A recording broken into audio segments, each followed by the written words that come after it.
Good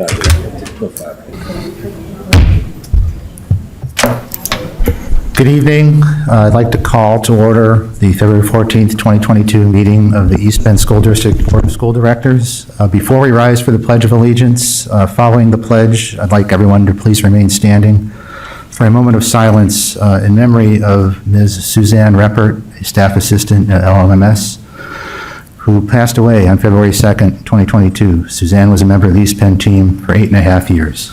Please rise for the Pledge of Allegiance. I pledge allegiance to the flag of the United States of America and to the republic for which it stands, one nation, under God, indivisible, with liberty and justice for all.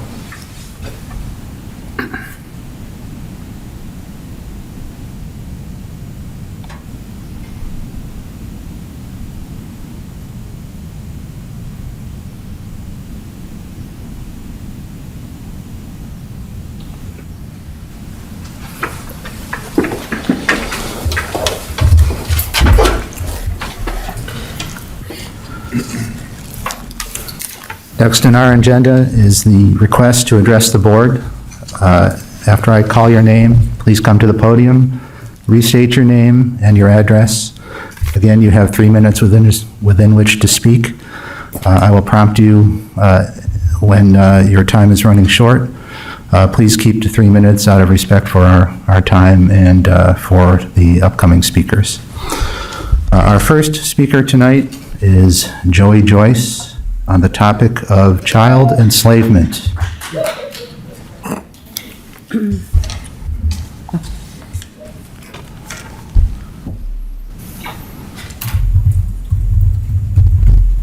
Good evening. Joey Joyce, Emmaus, Pennsylvania resident. I knew a wise man once, a man I'd really come to admire. I wanted to define the essence of his wisdom, to isolate exactly what was the source of his great insight into life. So I finally asked him, what is it that really makes you different from everyone else? And he said, what makes me different is that I can see that we're all the same. You see, anybody can see the differences between people. Wisdom is understanding how we're really alike. Abraham Lincoln used to say things like this, and in many's opinion, he's one of the most admirable individuals in all of history. You see, Lincoln was a man with a very strong sense of right and wrong. He was able to lead this country through the Civil War because he knew that it was just plain wrong for one man to own another as a slave. But he also knew the man on the other side of the issue, the person across the battle line, was a human being too, with the same hopes, fears, and problems as the people on Lincoln's side. All the differences, Lincoln was still able to see the essential sameness, the essential oneness. Like Lincoln, Albert Einstein came from very humble beginnings, not just financially, but in the way that others looked upon him. When he was a young boy, Einstein was thought to be stupid. He even flunked elementary mathematics. He was always a little distracted asking questions. He questioned everything. When he got a job at the Swiss Patent Office, nobody guessed that Einstein was still asking questions that would shape the whole world. After he laid the foundation for the atomic age, Einstein didn't get a swelled head. He kept asking questions about who we are, why we're here, and how the universe is made. And even after he was able to find answers to some of the most profound scientific questions that have ever been put forward, Einstein still remains an essentially humbled person, and he never suggested that his answers were the final ones. He knew science was never settled. Why should it be? After all, everything in the universe is subject to change, with the exception being the speed of light, and Einstein had made that discovery himself. You see, people of wisdom are more interested in questions than in answers, but foolish people are always coming back to conclusions. Like success, wisdom is a process, not a destination. People say not to compare Nazi Germany or slavery to what's going on right now, but it's easy to see the comparison when you understand that it is never acceptable to force another human being to do something against their will, something that goes against their consciousness, something that goes against their soul. Make no mistake, forcing someone to do something against their will is slavery. And there are karmic consequences to forcing your will onto others. I think it's time we learn from history rather than repeat it. As educators, it's time to redefine success as being an inner peace, because if you're not at peace, you're not successful. And our children are not at peace with forced mandates. Thank you for your time.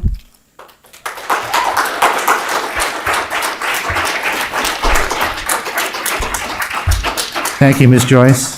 Our next person to address the board is Jennifer Henry on masks.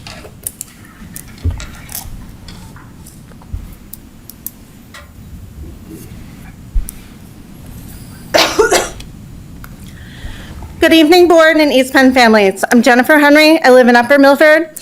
I have 3 kids in the district, and I also work at Iron Middle School. I'm here again to urge the board to make masks optional for students and staff. Enough is enough. We have to stop living in fear. I've seen the quarantine list at their worst, and I've seen them today. I've also seen the almost non-existent case counts. It's time. It's past time. Please do the right thing and make masks optional. Thank you.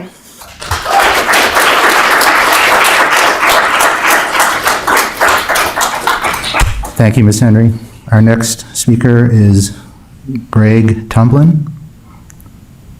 I'm just going to choose to observe tonight. Doesn't want to speak. Okay, thank you. Our next speaker is Elliot M. When you do come to the podium, please provide your last name as well. Hi, I'm Elliot Munson. I live at 305 North 2nd Street here in Emmaus. I'm a student here at Emmaus High School, which is why I want to come here and talk to you all today about masks and why I think we should keep using them. The school is a very important place to feel safe, especially in this day and age. There's so much fear and so much fear in the news. It's a really scary world we live in, and I don't want to be afraid to go to school every day in the morning. I don't want to be worried about getting sick and bringing that home to my family or my grandparents or spreading a disease to my friends. That's all I have to say. Okay. Thank you. Thank you, Mr. Munson.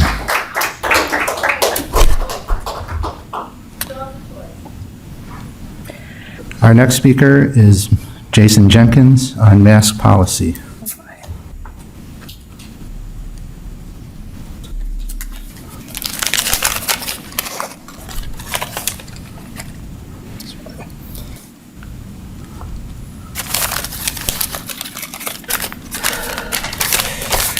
Good evening, everybody. I've been coming here for probably over a year talking to you guys about all this, and I'm sure you know how I feel about the masks. I think they're about as useless as they come. I don't know what your plan is. I assume it's going to be to immediately make it optional.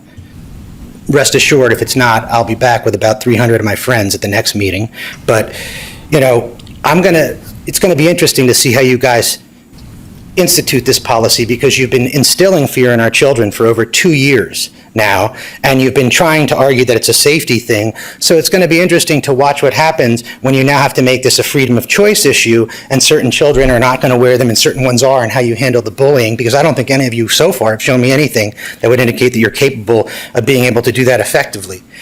But it'll be interesting to watch you pivot now to saying it's now a personal choice when none of you have your masks off, and we went through that, in the parking lots many times. You take them off, and it's all about the show, and we all know that. So I'd just like to talk a little bit about my personal experience. My brother was a vaccinated teacher at North Penn School District, and he used to tell me about how broken his students were, how their humanity was being taken from them, their ability to be empathetic. But my brother wears masks every day, and he was fully vaccinated. He passed away on Christmas morning from COVID. I miss him every day. So I guess the part about COVID stopping death or hospitalization wasn't so true, just like everything else wasn't so true. But yet we have people here who still want to follow the oppressors. History's never been kind to the oppressors.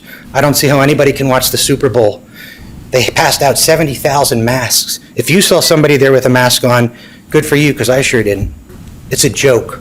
And it's time to stop with the least vulnerable people in society being masked up. They're losing things each and every day. We've got $15 million from ESER and other COVID funds. What have you done with it to make it back up to the children? Is there going to be a spring fling? a Dorney night, anything at all to give them something back? Did any of you have any ideas about something you could do so that they'd get a little bit of their humanity back, a little bit of their ability to be a community and to be together? I think you should throw a 5-day party, and I'm not kidding, over spring break for them in the high school and elsewhere so that they can come together and have a dance, have a first kiss, have all the things that you've stolen from them for 2 years now. So I would just ask that you do that, think about doing it, and don't do timetables and gradual imposition of this policy. It needs to stop, and it needs to stop right now. The diaper chin, it's not doing anything for anybody. It's not going to do anything but put on a show, and that show should end tonight. Thank you very much.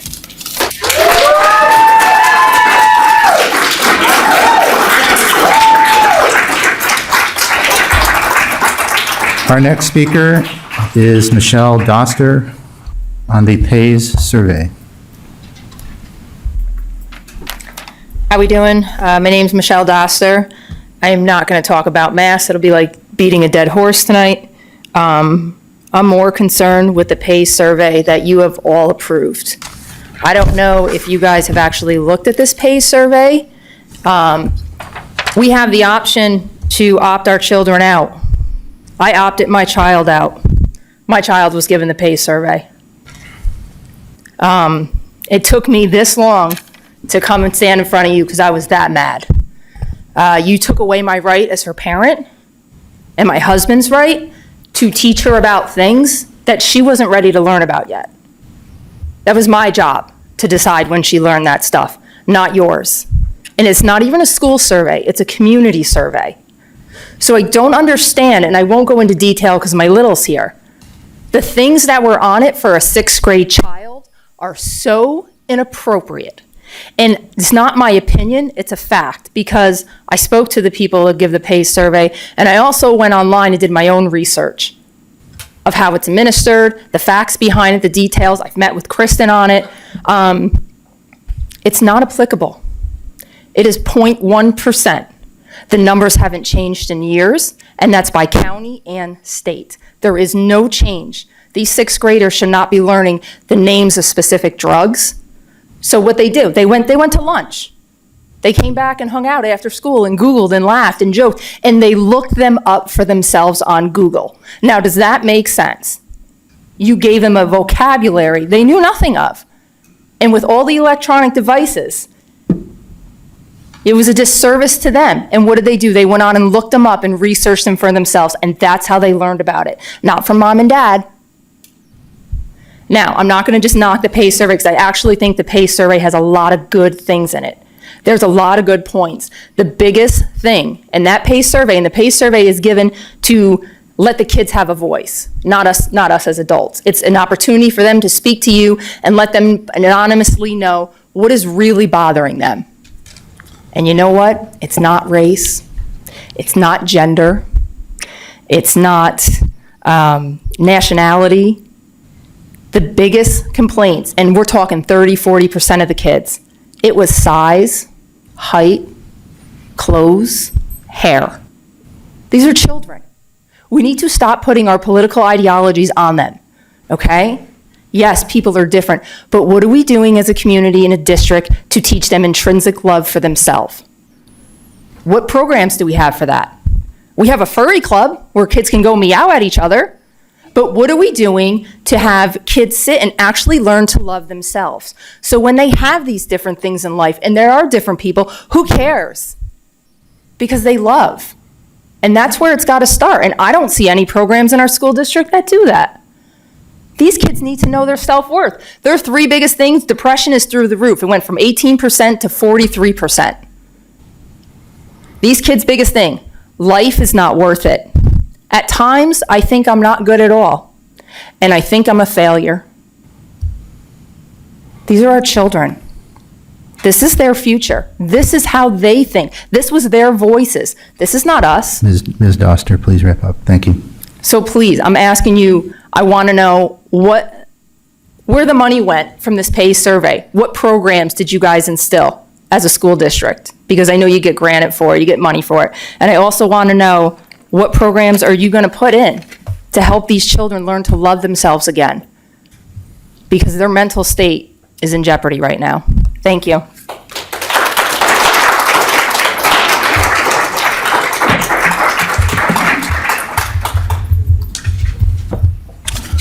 Next is Carl Sell on field trips.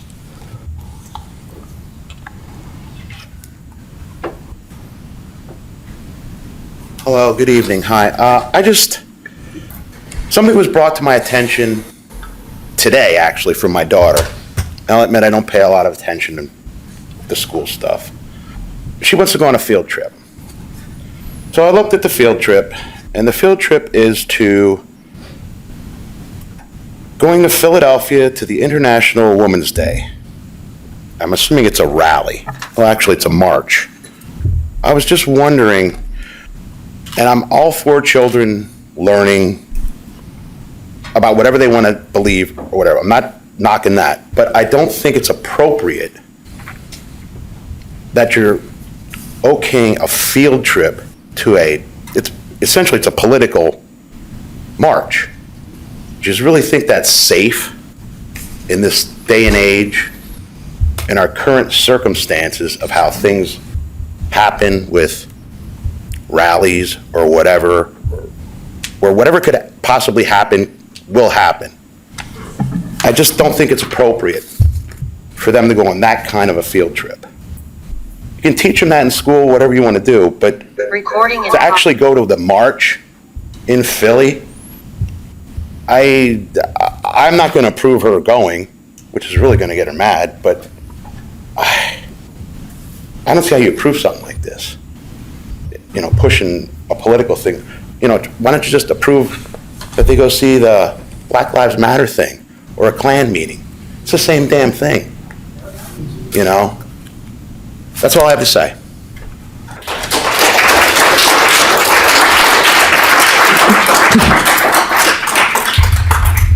The next speaker is Kirsten Hess on the Panorama Study.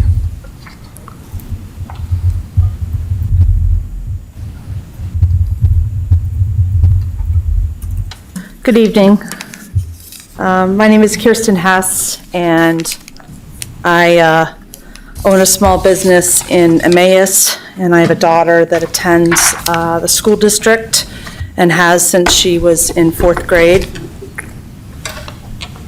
I'm here tonight because I wanted to share my appreciation of Aaron Murphy and Olivia and Sydney and others that shared the survey results at the last meeting. I assume that most of you were maybe not appalled with the results, but took them to heart as being problematic and showcasing what I think a lot of districts around the country are dealing with and what our society is facing.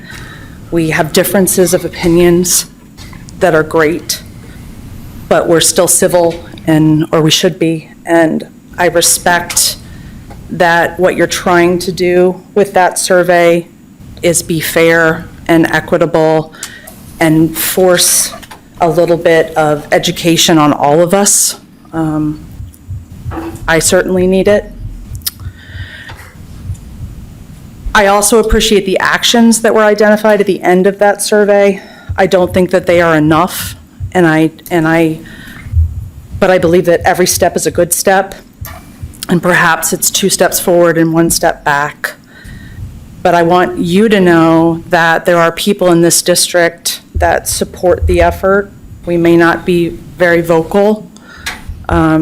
I'm nervous just standing here. It's not my forte. I like to be behind books. I appreciate that this is, like I said, not a unique problem to our district. I'm here mostly also, or more mostly, because I worry about our kids of color. I'm obviously a white woman, and I have not ever dealt with the issues and the systemic racism that our country has been founded on. I read and educate myself and have for years now, And every day I say, oh, I know enough. And then I learn something the next day. And we're afraid of what we don't know. And I appreciate that you're trying to learn with us, because we all have to do better. And when frivolous lawsuits are brought up and are settled, we're not only setting a horrible precedent, but I ask you, what are we saying to our children? And what are we saying to our black and our brown children? Not okay. White children are not in danger of having their feelings hurt by honest lessons.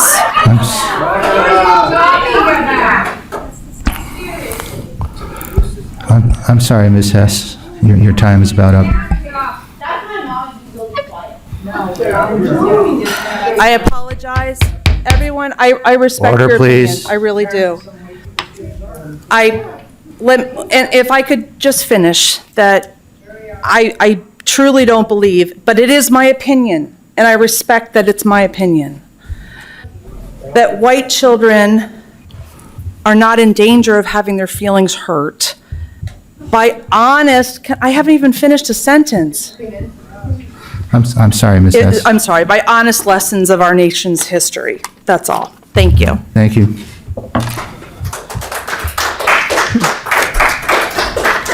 That concludes request to address the board? Okay. Next item on the agenda is to approve the minutes. May I have a motion? So moved. Second. Ms. Allen, will you call the roll? Mrs. Bowen? Aye. Ms. Bowman? Aye. Mr. Byrd? Aye. Mr. Champagne? Aye. Mr. Falegi? Aye. Mr. Jankowski? Aye. Mr. Smith? Aye. Dr. Whitney? Aye. Dr. Levinson? Aye. 9 ayes. Thank you.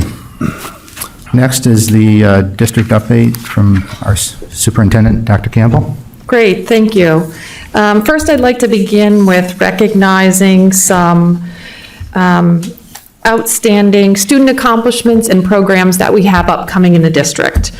The first program I'd like to highlight is that Special Olympics Pennsylvania and Emmaus High School are partnering to form a unified track and field program at Emmaus High School. This program is part of the Unified Champion Schools program, and it's offered at various schools across Pennsylvania. And we are excited that Emmaus High School was selected as one of the first schools in Lehigh County to participate in the Unified Schools program. The Unified Track and Field program at Emmaus High School will consist of students with and without intellectual disabilities who will compete together in the same interscholastic sports team. Special Olympics Pennsylvania will provide funding support, technical guidance through staffing, and resources for Emmaus High School. So please stay tuned for updates as this team begins to meet this spring. Also, speaking of Emmaus High School, tickets are on sale now for the high school production of The Addams Family, which is planned for March 30th through April 2nd. You can check out the district or high school website for tickets. It's hard to believe, but we are already beginning to plan for high school graduation, and our school district always enjoys recognizing our graduating seniors for their outstanding contributions through the Graduate Spotlight program. If you know a senior and you'd like to nominate them, please consider doing so. Whether your nominee is a motivated student leader, a volunteer, or has a unique skill or talent, we'd really like to recognize and celebrate them. Nominations are being accepted now through March 15th, and you can nominate a senior for the Grad Spotlight program through our district and high school websites. Now I'd like to congratulate several Emmaus High School students who recently participated in the Future Business Leaders of America regional competition in January. In particular, in business management, Peyton McGlory, Madison Brzezinski, and Terry Gugustamos placed second as a team. In entrepreneurship, Colin Fehlinger placed second. In business communication, Isaiah Elcock placed first. In graphic design, Austin Eberling. In management information systems, Dominic Sarinsky was also recognized. A huge event that's coming up for the students of Emmaus High School, as well as I'd say the entire community, is Shave for the Brave, which is scheduled for March 11th at the East Penn Stadium. When we last held this event, it was back in 2019, and at the time, we raised over $100,000 for pediatric cancer research. And certainly, we anticipate exceeding that fundraising amount this spring. So please consider joining us and/or sponsoring someone for really what's a really phenomenal event. Another reminder, on next Monday, February 21st, at Iyer Middle School, we will have our opening night of our mental health symposium with a keynote speaker of Dr. George DePaul from Lehigh University. And then throughout the week, we will offer several online sessions on a variety of topics that are valuable for parents throughout the community. And finally, a special congratulations to two Emmaus High School field hockey players, Abby Burnett and Rachel Irvine, who were recently earned national recognition from USA Today National High School Sports Award, and they were nominated to the Max Field Hockey All-American Team. So congratulations to them as well. And at this point, I am going to transition into the second part of my update, which specifically relates to our health and safety plan.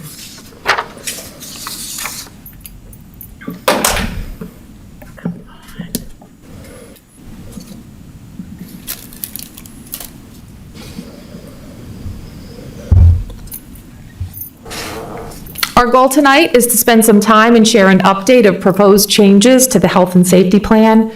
And then as we communicated, also give you a timeline for implementation of these changes.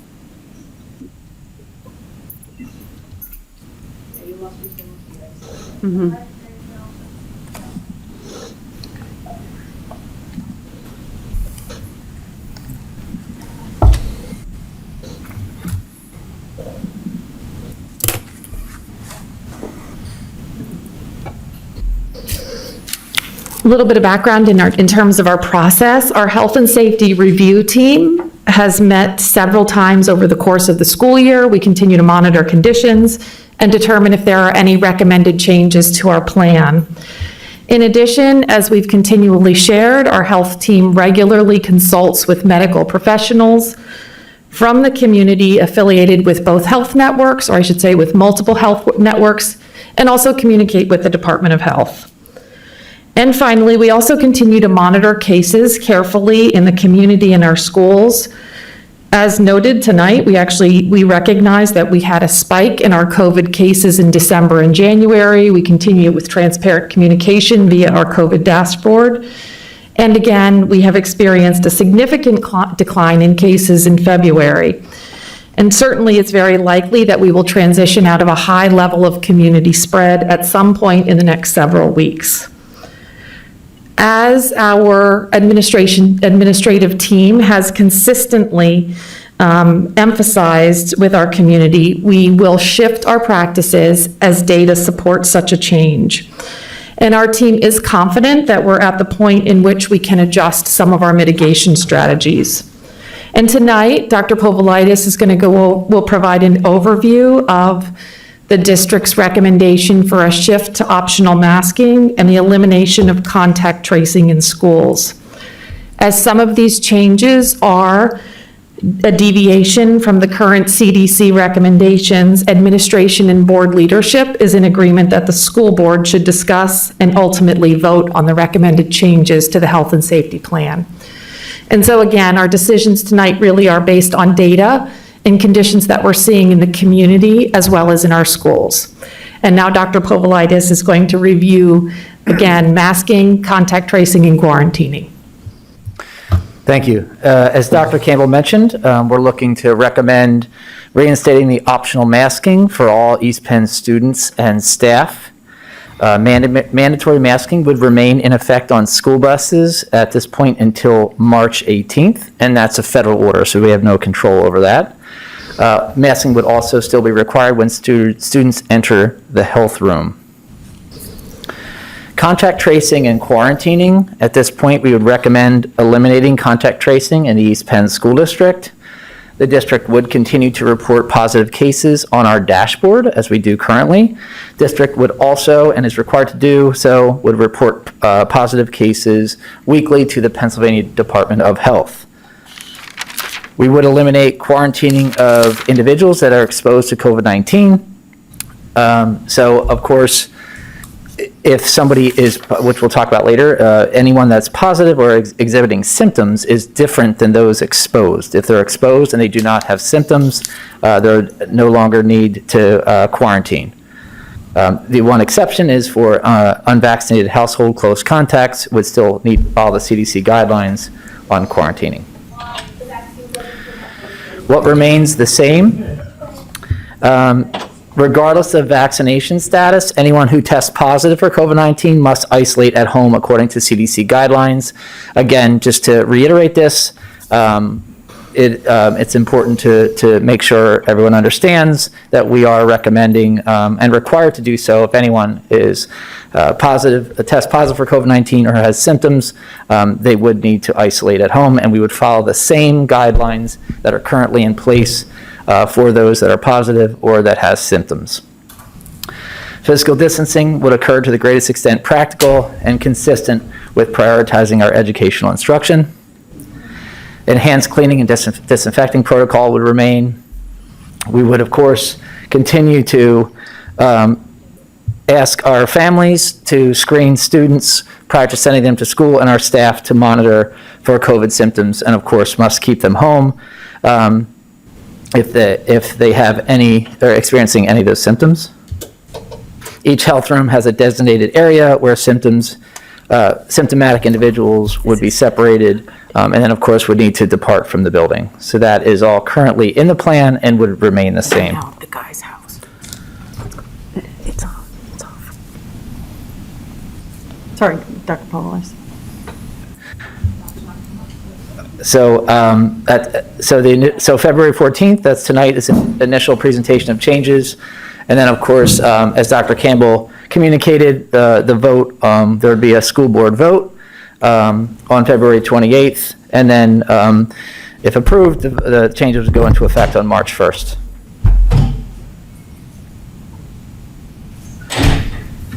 Any questions?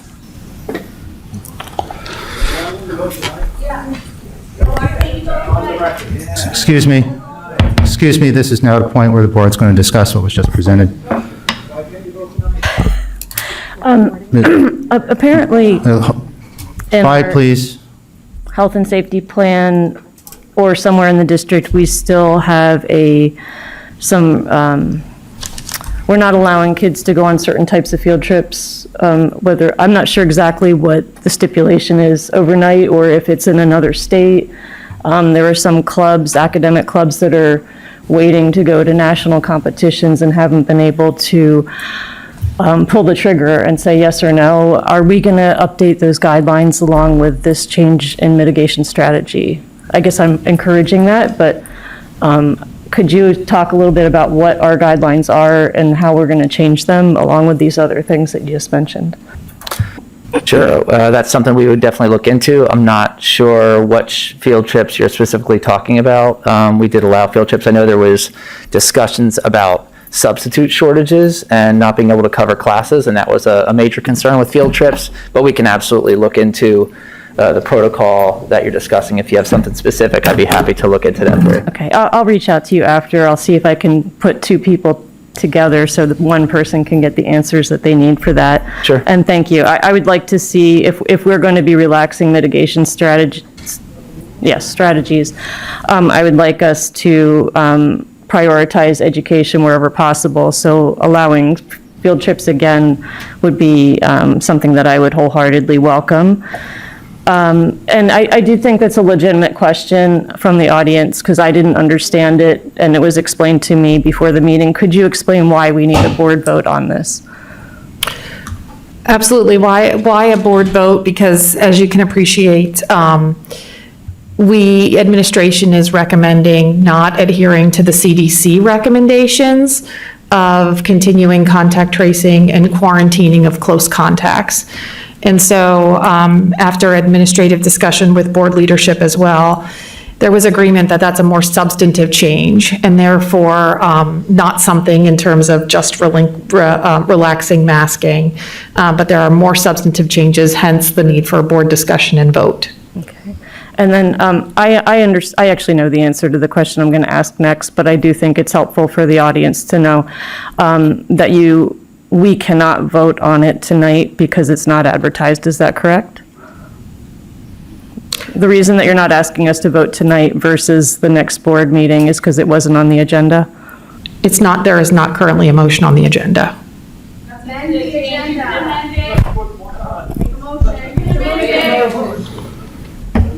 Can't. Okay, thank you. I have no further questions. Quiet, please. Thank you. Anybody else? Comments? Mr. Smith? Yeah, I guess, and I've already shared this thought. I understand the administration's recommendation that we should vote on this in 2 weeks. However, we have given the latitude to make changes in the past that have been made on a moment's notice or with a weekend's notice. I'm a little disappointed that we weren't able to make that happen today. So going forward, I guess if the reason for the delay is primarily due to the fact that this would be against CDC recommendations, they are being supported by the health and safety team, which has been one of our primary pieces of resource that we've leaned on in this. So I would ask that if it's possible, given some of the comments that some members of the CDC have made in the last week or so, if there's a chance that they miraculously change their recommendation over the next 2 weeks and would be more in line with this, if that would be something that we could implement more in the moment than necessarily having to wait the 2 weeks, if that's possible. So, I mean, it's going to be, March is a long time away. So if we could, if that's a possibility, I'd appreciate that. Thanks.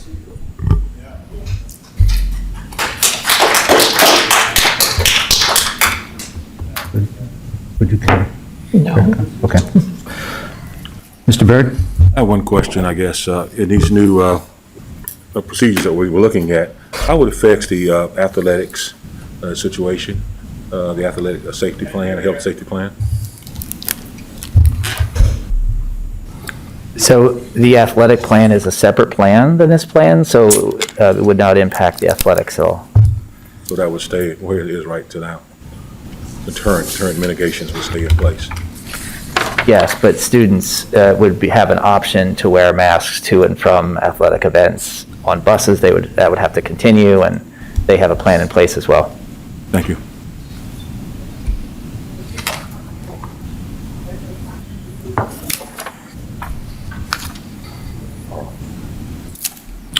Other comments, questions? Mr. Champagne? Yes, I guess I was following up on what Mr. Smith said. If the administration and the health team believes that it's in the things are moving in the direction that would allow for the mitigation measures to be modified, is it practical or possible that the administration, under the previously approved health and safety plan and the latitude that we provided for the superintendent, to make these changes sooner? Or is it your belief and consulting with Mr. Fisher and board leadership that we do have to have a board vote to make this kind of modification, because I was under the impression that the latitude that we've provided to the district would allow for these kinds of changes, but I could be incorrect. I just kind of want to get your thought process in terms of if there is that kind of latitude in the existing plan and the board approval that we had previously provided. Well, no, I mean, and I don't want to speak for Dr. Levinson, but it was administration's and the board leadership agreement that, again, because the changes were more substantive, particularly we added on the layer of we're no longer contact tracing, we're no longer quarantining those who had been close contacts, that those changes were considered more substantive and not something that I, as the superintendent, not a decision that should be made unilaterally. Hence, we're bringing forth the update tonight.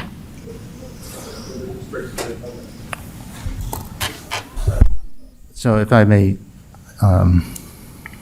add to that, as Dr. Campbell did articulate, our health and safety plan does currently incorporate specific language that we will follow what the CDC says. And we are now, as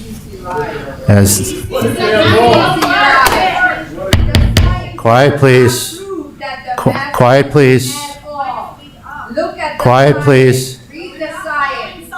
Quiet, please. If you aren't going to be quiet, we will ask you to leave. You can take a recess if you want. You can take a recess. You want to be the slave owners, modern day slave owners? Because that's what you are. You don't vote tonight.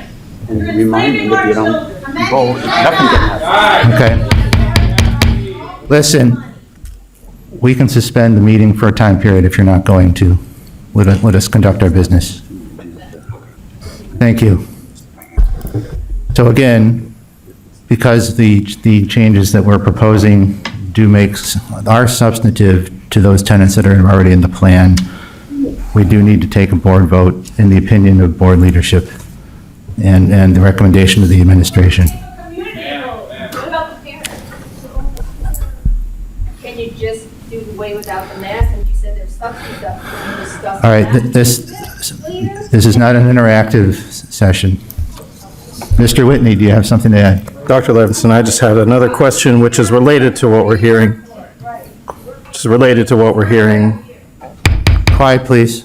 Mr. Whitney, will you start over? My question is related to what we've been hearing, and it's in alignment with Mr. Smith and Mr. Champagne. And my question is, what would be the consequences of detaching certain provisions of this and not waiting for a board vote on the entirety of the changes to the health and safety plan, but making some moves earlier and voting in 2 weeks on those changes that are deemed substantive to require a board vote?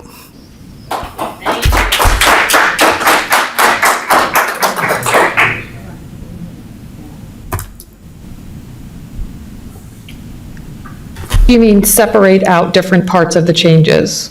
Yes, yes. If the question is, or if the problem is that the changes being proposed in their entirety require a board vote, it seems to me, based on what I'm hearing, that there are certain aspects of the changes that require a board vote and other aspects that may not. And so my question is a genuine question. What would be the consequences of detaching certain provisions of this? Simply, it would split up the actions that we would take. So we could eliminate mandatory masking, and then contact tracing and quarantining would be then eliminated at a later point in time. The one piece that I would point out in terms of why we combined them from a common sense standpoint is, it's important to remember that I can appreciate March 1st. Sounds like a long time off. It's actually 8 school days. I don't minimize that time. I just put it in perspective. It's 8 school days. And so in 8 school days, Excuse me. school days, Quiet, please. For students, if we continue to contact trace when we have positive cases, certainly the number of students who we would be determining to be close contacts and then quarantining based on current practice, that number could be quite, there could be, for example, if I'm a middle school student and I'm going through my 9 periods of day, it is possible that I'm going to have then students from every period who would be quarantined. So that was really the rationale for looking at them together. Over the next 8 days, we could have some families who are quite upset because we're having to reach out and say they have to quarantine. And that's following the current CDC quarantining? Yes, yeah.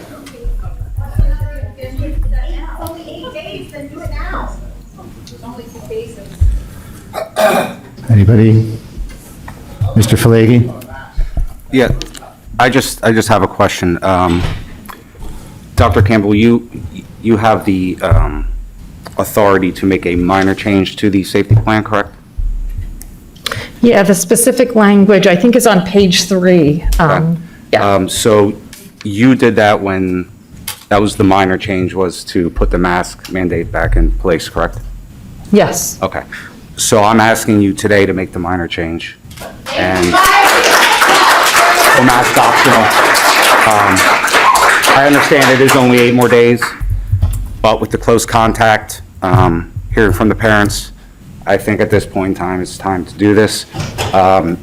If a quarantine comes, those 8 days anyways, they're back in school. So. I potentially would ask the board to consider then, if, depending on how the 9 feel, that you consider a motion this evening then. You gotta do some things legally. Okay. Absolutely, like, I'm just, like, for ease of consistency and implementation, perhaps we consider it that way. But Mr. Fisher, you had? Yeah, so the board's well aware, or at least board members have heard me explain this before. There was a statute passed in Pennsylvania that became effective in August of 2021, which limits the ability, it hamstrings the board's ability to add matters to the agenda. Now, there is one potential exception that applies here, and that is if a majority of the board members present at the meeting vote to add a matter to the agenda, then you can subsequently take up the issue of whether or not it should be on the agenda. So in other words, if a motion were made and seconded simply to, just as an example, to direct the superintendent to remove the mask mandate, I'll leave it effective, I'm not picking sides here, you would take a motion to add that to the agenda. That's the first motion. If it passes by a majority, then you go to the substantive issue, directing the superintendent to do that effective whenever. And again, I'm not putting dates in any of this, but that's it's a 2-step procedure, and it's limited to that issue there. Because that would be considered a minor change, as I understand from the superintendent. And that would be consistent with the prior motion that was made, the prior decision that was made back, I'll say late in the summer. Right. I'll step back now. All right, thank you, Mr. Fisher. Dr. Levinson, if I could make another comment? Yes, Bill. Thank you. Dr. Whitney. I would just like to say that the argument for a longer timeline here, well, there's a twofold argument, I think, right now. Number one is that everyone's concerned for the children and how the children will feel and perceive the actions of the adults. I do not think it's excellent precedent to be changing agendas based on a vocal crowd in the moment. 2 years, out of moment. Quiet, please. Quiet, please. But that's one point. The second point is, and I think we heard one public comment tonight from a student who feels the opposite way.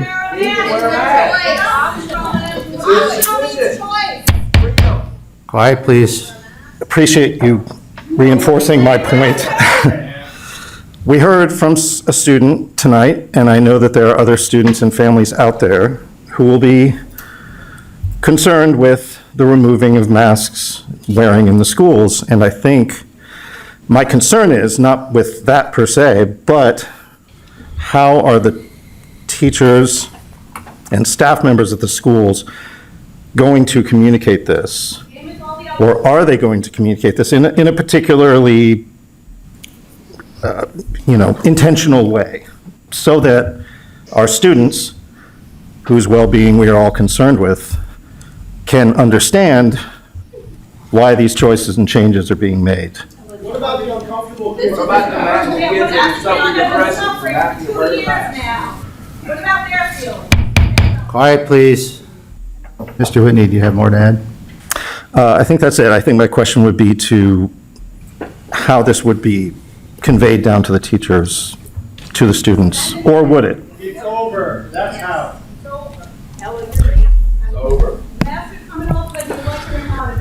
In response to that question, which I certainly appreciate, there was a rationale in terms of looking at the changes together.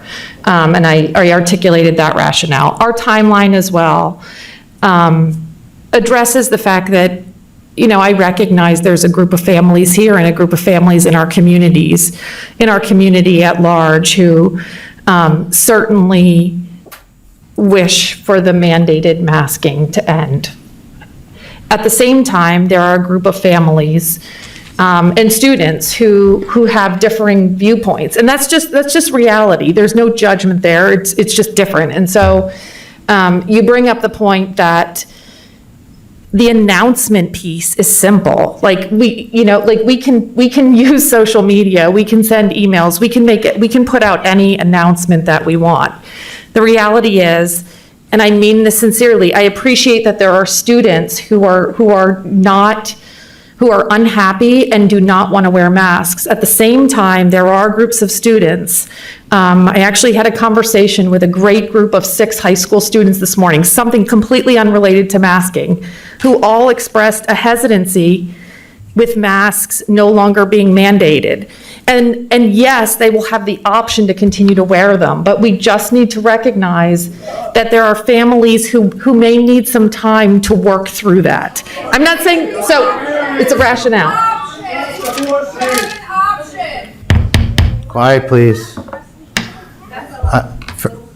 To go off of what Dr. Campbell was just saying, I think there is a logistical consideration here in terms of people being able to prepare for the change, for buildings, staff, and teachers to allow time so that they know how they're going to handle things and whatnot. Again, so I think there is a strong argument to be made that to have some time in between when the decision is made to when it actually gets implemented. We're not doing that now. We have to leave our jobs within 24 hours because of virtual. Don't talk to me about that. Mr. Byrd? I have one comment. I agree with my colleague, Mr. Freely. I think there's 2 sides to the story. We have some people who don't want masks, some people who do. I think if you turn it on just like water, I think that's probably the wrong way to go about it.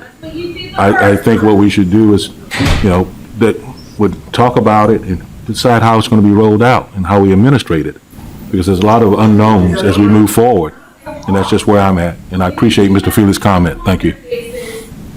Nobody cares about implementing it slowly. We put the Am I able to put a motion forward? Quiet, please. Am I able to put a motion to add to the agenda going mask optional starting tomorrow?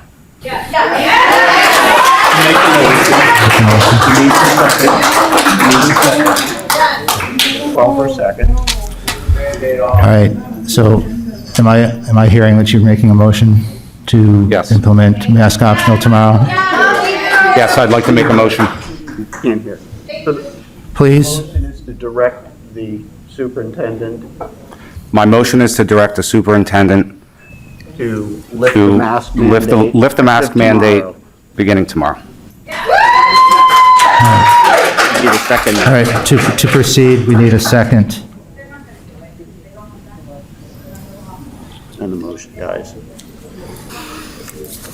want to enslave your children, slave The them. motion dies. All right, hearing no second, the motion fails. I second our school board. I second.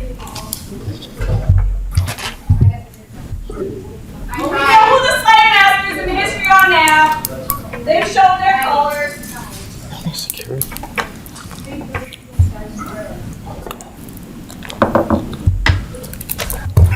Any further comment from the board? Thank you, Michael. For everybody else, we know Okay. exactly who you are. You showed your colors. Vote them out. Do- Vote them out. Dr. Campbell, does that conclude your report? Working for the children. That does, thank you. Okay, thank you. Shame on you, all of you. Next item on the agenda is actually also under Superintendent of Schools, and we're going to listen to the 2022 demographic study as presented by Decision Insight Power School.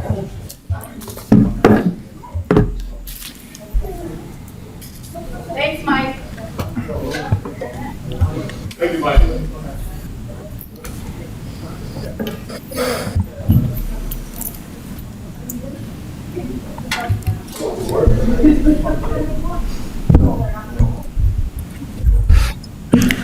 Good evening.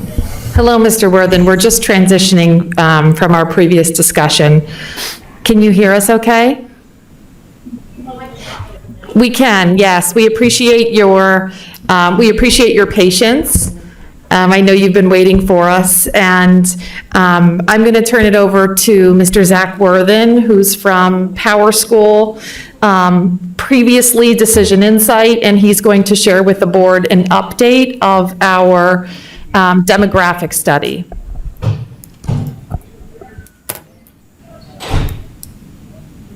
Zach, can you hear us?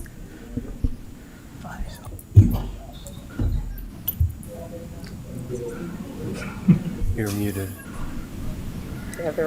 There's somebody up there is muted. Janine, I think you need to unmute. Oh, it is. Zach, can you hear us?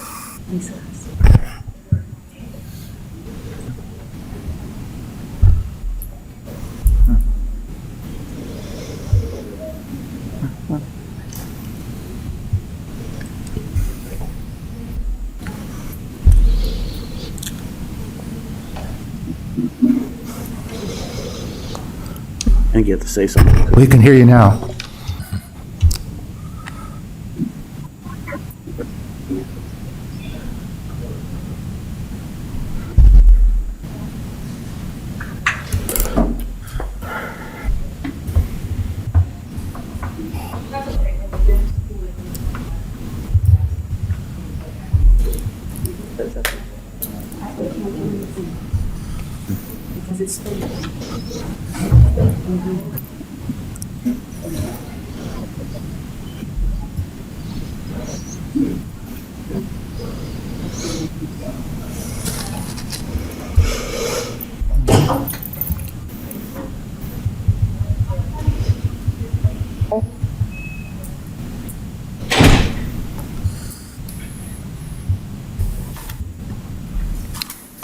Zach, if you can just go ahead, we can hear you. We're just having troubles with our main computer, so we can hear everything, and then if we have any questions, we'll do it this way. Everyone can see the presentation, and we can hear you. It's just we're having a problem with the other line in.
Okay.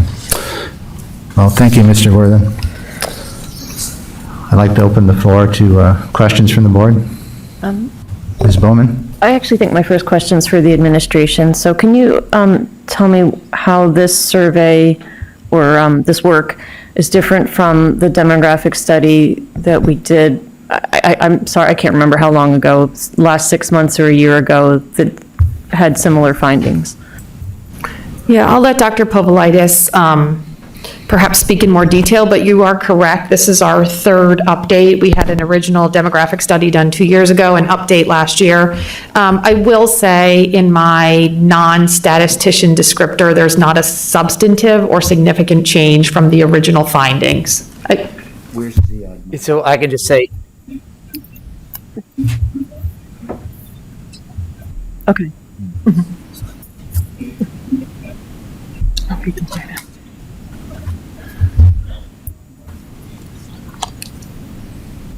Okay,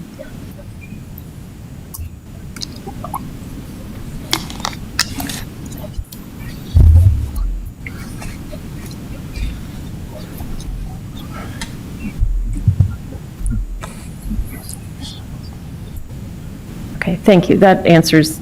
Does that answer? Yeah, that's where I was confused. I'm not confused anymore.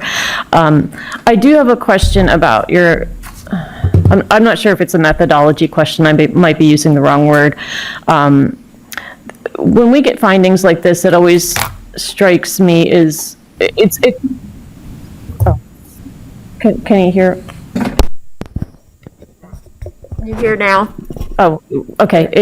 It seems like it doesn't track with what, it's one of those things where the data science doesn't seem to match real life experience. And so I'll give you an example. Like, we know that there are townhouses going in right across the street from one of our elementary schools that you're saying is going to have a retraction in enrollment. So I'm curious how, like, what is it that you're looking at that helps you know with confidence that we're going to see less enrollment over time?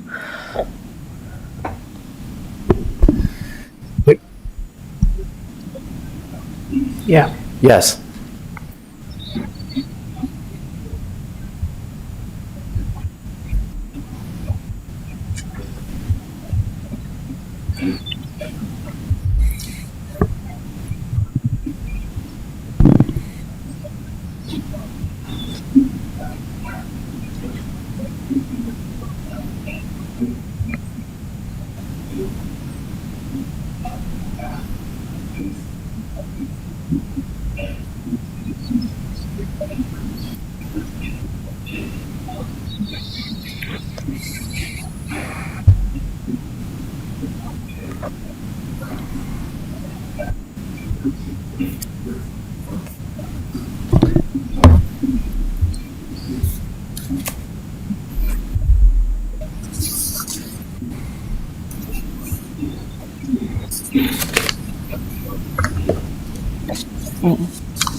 And I can just add to that, we did cross-check, since they talked with the Borough of Albertus, Macungie, Emmaus, Upper Milford, and Lower Macungie Township. We did confirm that the list that was provided to them when they made their projections for this coming year and the future, that all of the developments that were approved were indeed included in the study. Okay, thank you. If I could just summarize what I think I understand is that we're in a growth area, so we have development going in, but birth rates are down, so people are sending fewer kids into the schools. Is that basically what you were saying? Okay.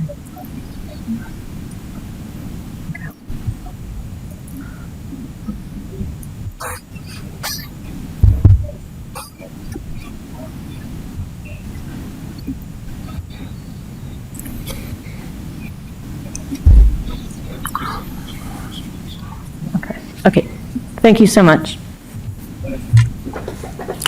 Mr. Byrd? I have just a question, and looking at the enrollment forecast, the 5-year and 10-year plan, you have a tremendous shift in certain elementary schools. I guess my question is, how will we handle that? Will you shift students around to balance these shifts? What is the district thinking to do in looking at this data? I will say that the information from this demographic study is then shared with KCBA and has been incorporated in terms of the comprehensive facility study. And so, not to deflect your question, but because it's an essential one, and I think it really becomes one that will, as we hear and see the findings of the facility study, and we have that conversation about school capacities and enrollment predictions, I think the board will be faced with some options in terms of how to address those. So there's any number of ways in which we might reconcile that difference between a capacity and what appears to be a projection for growing enrollment. Thank you. Mr. Champagne? Yeah, just one clarifying, what does SDC stand, what's that adder component?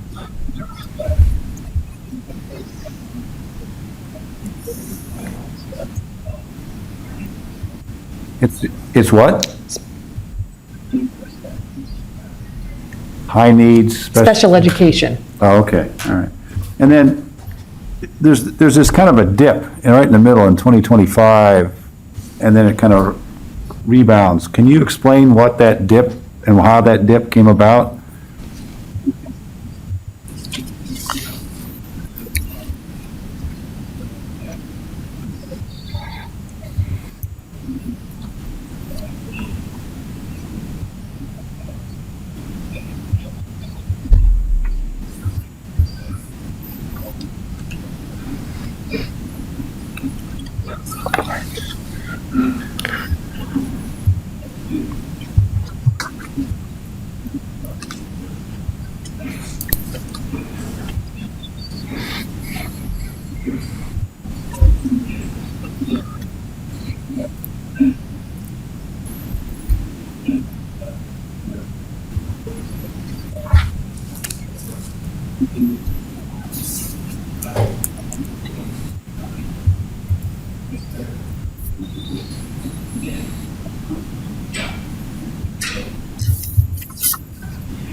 So, is it fair to say that based on what I've heard about your assumption regarding, let's say, the natural demographics of the district, that the real increase is only driven by these developments? Because the natural demographics essentially say it's a flat kind of number of students that we're seeing in each of the cohorts, so the growth that we're going to see is only really due to new development or am I missing something here? So depending on how that new development comes or goes and the timing of it, that's how our district populations could shift. We could have more students quicker or later. That's what you're telling us? Okay. And then what kind of assumption was made in terms of the charter school enrollment? Because one of the things, obviously, during this past several years, we've seen an increase in the number of students who have decided to take alternative paths to traditional public education. And I'm just curious what kind of assumptions were baked into the forecast as we think about where we're going.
I guess what I'm trying to figure out, though, is the last 2 years, you could argue were an anomaly, or you could argue that they are the new norm. So when you look at this forecast, do you go back beyond 2 years to say this is what we think charter school enrollment will do to our enrollment? Or are you looking at the most recent, let's say, last 2 years and saying this is the new norm? Because I'm trying to figure out, in my own mind, whether we overestimated the number of students that'll be leaving or underestimated the students that are leaving. If we kind of say we're taking a 10-year window of, or reverting back to the mean that was, for the last 10 or 15 years, of charter school enrollment, it's one thing. But if we're taking the last 2 years and baking that into this forecast, I'm maybe a little less comfortable because I don't know what's going to happen based on things changing now that, the pandemic seems to be shifting once again. So what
Okay, and then one last question. You state that the conservative forecast is better for budgeting and the moderate forecast is better for kind of facilities planning. Can you give me the rationale why you believe that, in terms of?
Thank you.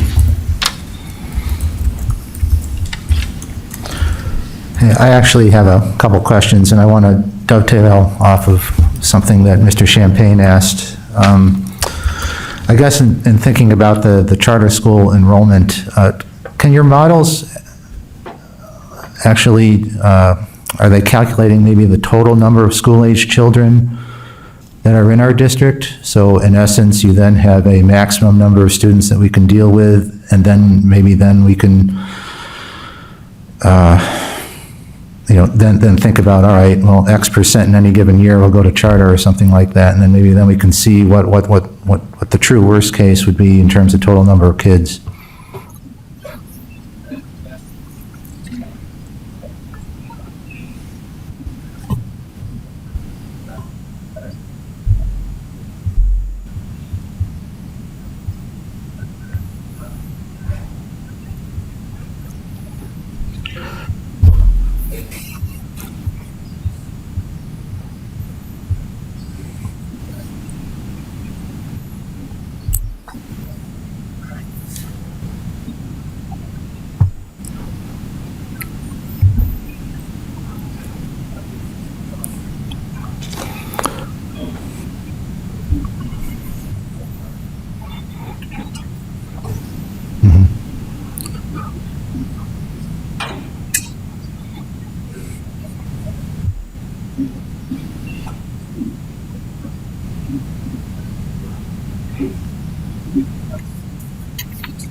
Okay. I do think that would be of interest to get a more full picture of what's going on in our district area. So from my perspective, and in looking at the information, I think the two biggest things, again, believing, all the hard work that you've done to do these predictions are that our total student population is going to be relatively stable over the next 5 to 10 years. And it looks like we could have a potential issue in one of our elementary schools in terms of being oversubscribed, if you will, which then may relate to what Mr. Byrd was saying, is that the district may have to look at some ways to potentially reapportion people at that point. So again, bigger picture, I'm glad to hear that this information is communicated and dovetail what we're going to hear in a few weeks on the facility study.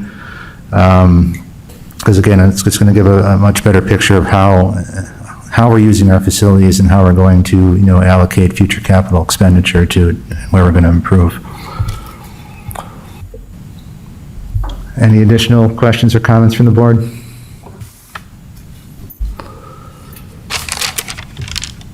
All right, well, I'd like to thank Mr. Worthen for his time. Appreciate that.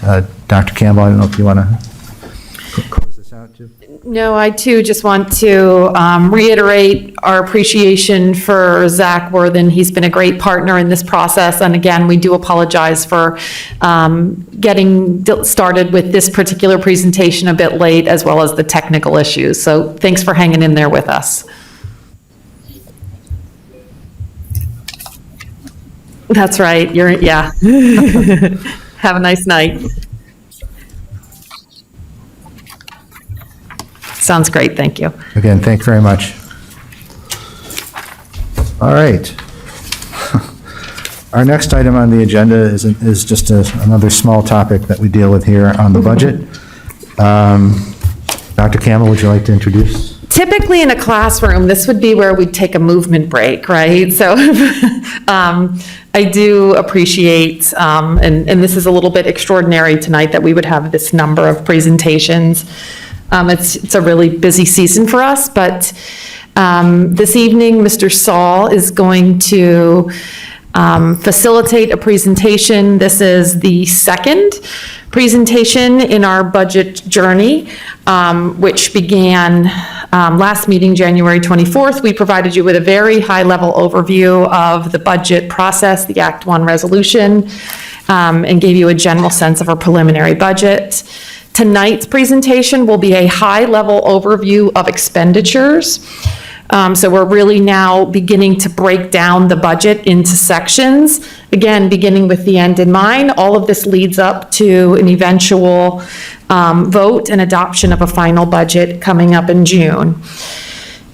So a new piece that I want to first talk about with the board and the community is the philosophical approach to the budget. We're really excited, actually, because this year we're talking about more than just restorations. You might recall this current budget cycle for 21-22, we really focused on restoring some things that had been cut or eliminated from the budget from the previous year. And so this year, we're really talking about expanding equitable educational opportunities for our students, again, balancing that with maintaining financial health in both the short and long term for the organization. So when we think about our priorities that have guided us throughout the budget process, I'm going to say these priorities should not sound unfamiliar to you. They are also priorities that we have been talking about in other areas of work in the organization, including most recently, we've talked about some of these as part of our comprehensive plan. Again, those overarching priorities. So priorities that guided our budget, that will guide our budget process, include inclusive teaching practices, implementing a tiered system of supports to address academic, social, and emotional needs of students, and then also sustaining funding for capital improvements, including facilities. Again, coming up in about a month, we're going to provide an overview to that comprehensive facilities plan. And then the other piece that's coming new this spring is providing the board and the community with an overview of a long-range technology plan as well. So I'm going to first start when we talk about expenditures, and again, aligned with those philosophical priorities that we just talked about, there are some expenditures that will be and are included in the proposed 22-23 budget. For purposes of tonight, we've grouped them into 3 overarching categories, including regular education staffing, which you can see totals about $600,000. Special education staffing, again, totaling about $660,000. And then finally, support services, which totals about $200,000. Collectively, those budget priorities, or those new additions to the budget, total about $1.48 million. Now, again, for purposes of our presentation tonight, we've themed or grouped the priorities into these key areas. Coming up in late March and early April, our administrative team will actually delve into the specifics of exactly which regular ed staffing positions are we proposing, exactly which special ed staffing positions are we proposing. And so the goal tonight, again, is to keep the expenditure presentation high level. And again, our team is coming back to really unpack these in greater detail at actually 2 different meetings. We'll take a look at those. Great, thank you. I will try to be brief, but at the same time, I recognize they need to be somewhat thorough. So I'll try to be brief and thorough to the extent possible. What I'd like to do this evening is go through the 3 major categories of budget expenditures, those being the wages, the benefits, and what we'll call other services, which would be products and services, things outside of our direct labor costs. I'm going to go through these line by line just to give you a sense of what you're seeing on the screen. But I guess without delay, let's move right along. In the category of administration, the budget has been increased 3.4%, which is the base Act 1 index. You'll hear that as a theme in terms of wages this evening. In the area of instruction, the collective bargaining agreement for the teachers has a specified formula, which is tied to the Act 1 index, but that calls for a 3.2% increase. If you look at the chart, what you will notice is what looks like a decrease, both in terms of dollars and percentage, and I wanted to explain that. The current year budget, 21-22, included $1.6 million in expenditures for the COVID relief funds, the ESSER relief funds. And we did not, at this point, they're not included in the 22-23 budgets. When you compare those year over year, you actually see a decrease because of the removal of those 28 positions that totaled about 1.6 million. So hence, the reason we're seeing what appears to be a decrease in terms of overall budget in the area of instruction. In terms of custodial maintenance, the collective bargaining agreement for that group calls for a 2.4% increase. You can obviously see the increase here. The percentage is greater than that. The reason for that is in 2019-20, we moved 8 not half-time positions, but half of a full-time position, and charged that to our food service fund, because at the time the fund was very healthy and was able to support that. The activities that were done during those 8 half of days was directly related to the food service operation, helping unload trucks, helping clean tables, helping sweep floors, all of the things that were related to the food service operation. We were able to do that. Unfortunately, over the period of the pandemic, our food service fund has been, I hate to use a doomsday word, but it's almost been decimated in terms of we do no longer have the balances that we had previously. As you know, we're on the SSO community feeding program that's reimbursed from the state. There's no direct sales, and so profitability is just different than it was. And so there's the need to move those 8 half positions back to be funded by the general fund, because again, the food service fund simply can no longer support those. We certainly hope that there would come a time in the future that we could restore that practice. In terms of support staff, this includes groups that are both unionized and non-unionized. As an example, it's our administrative assistants, instructional assistants, support staff assistants, and HRNs, which are in the union. But it also includes our confidential assistants, our academic support assistants, and our technology staff, which are not unionized. The group that is unionized, their contract expires on June 30th of this year, and so there's not a established increase for next year. So this entire group was increased by the base Act 1 index of 3.4% in terms of budgeting and planning purposes. In the area of tax collection, the existing compensation structure remains in place. The reason you see a slight decrease is just a tweak to align what we're seeing as our trending actual cost to what we're budgeting. So again, it's just a minor adjustment to better represent where we're seeing our expenses come in. In terms of benefits, probably the largest single increase you see this year is in the group insurances, and that's more specifically the health insurance line item. Mr. Champagne talked a little bit about this when he talked about LCTI and the increasing cost there being the health insurance.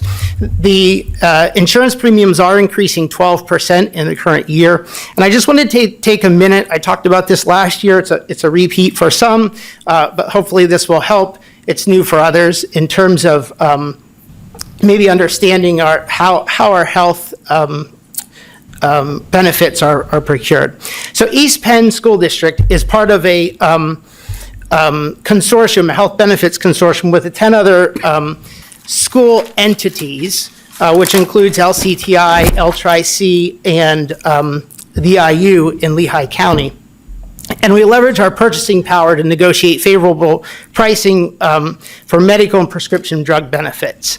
Currently, we have 4,260 subscribers, so that would be individual contracts, which covers 11,380 lives. So obviously, it's a very large, we have some purchasing power, if you will, to the extent that when we pay, for every dollar we pay for premiums, 98.5 cents of that is going directly to pay the medical cost, and only 1.5 cents is going to pay administrative overhead, which is pretty good. You don't tend to find that type of low administrative overhead, at least in my experience.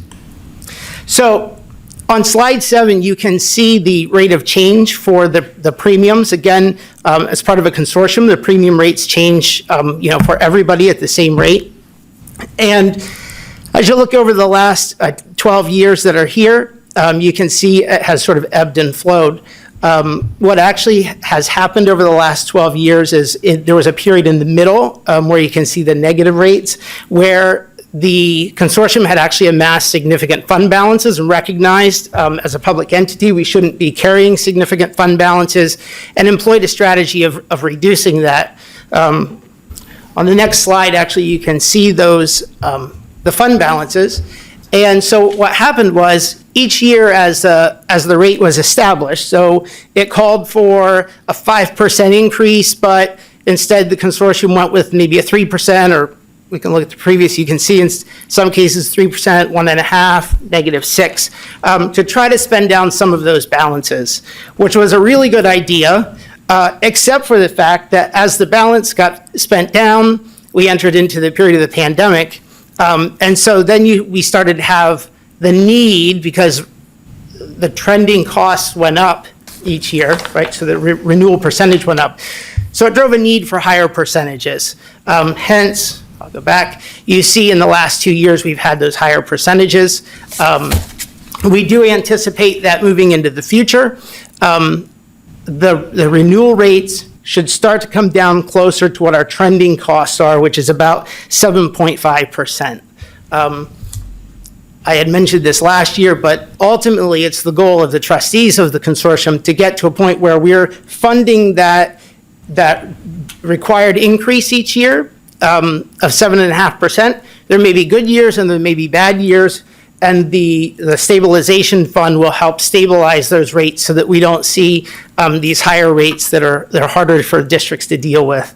And we obviously, I mean, while a 0 was great, there's a consequence of going to 0 in a single year, and you can see that we're making up for that.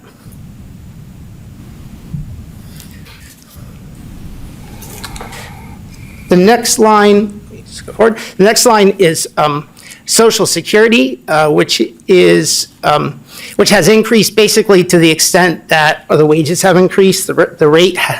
Social Security is a wage-based tax, meaning that it's a percentage of wages. The percentage has not gone up, so you can see the percentage here is basically tied to the wage increase, very similar to what the wage increase is for next year. In terms of retirement contributions, annually, the Public School Employees Retirement Board sets the increase that is needed to fund the system. And here we have a chart of what those rates have been. So this is a percentage of payroll. So when you see 35.26, that is, we pay 35.26% of the payroll that we pay. So for every dollar, it's 35 cents. The increase from the current year to next year actually is relatively low as compared to what you can see we've had at some points in history. It's about a 0.9%, less than a 1% increase. So again, you take that less than 1% increase, combine that with the estimated wage increase, and so you're just a little under 2%.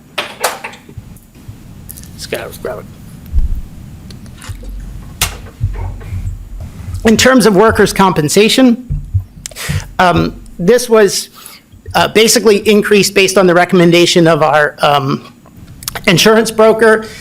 What we do with this line item is, as we approach the end of the year and we have negotiated our renewals, we will adjust this to the accurate number. I'm not sure if 7.3% is I think it's going to come down from there. I don't think we're going to go up from there, let me put it that way. Tuition reimbursements, you can see, has remained the same. And then finally, other benefits, just a small adjustment there.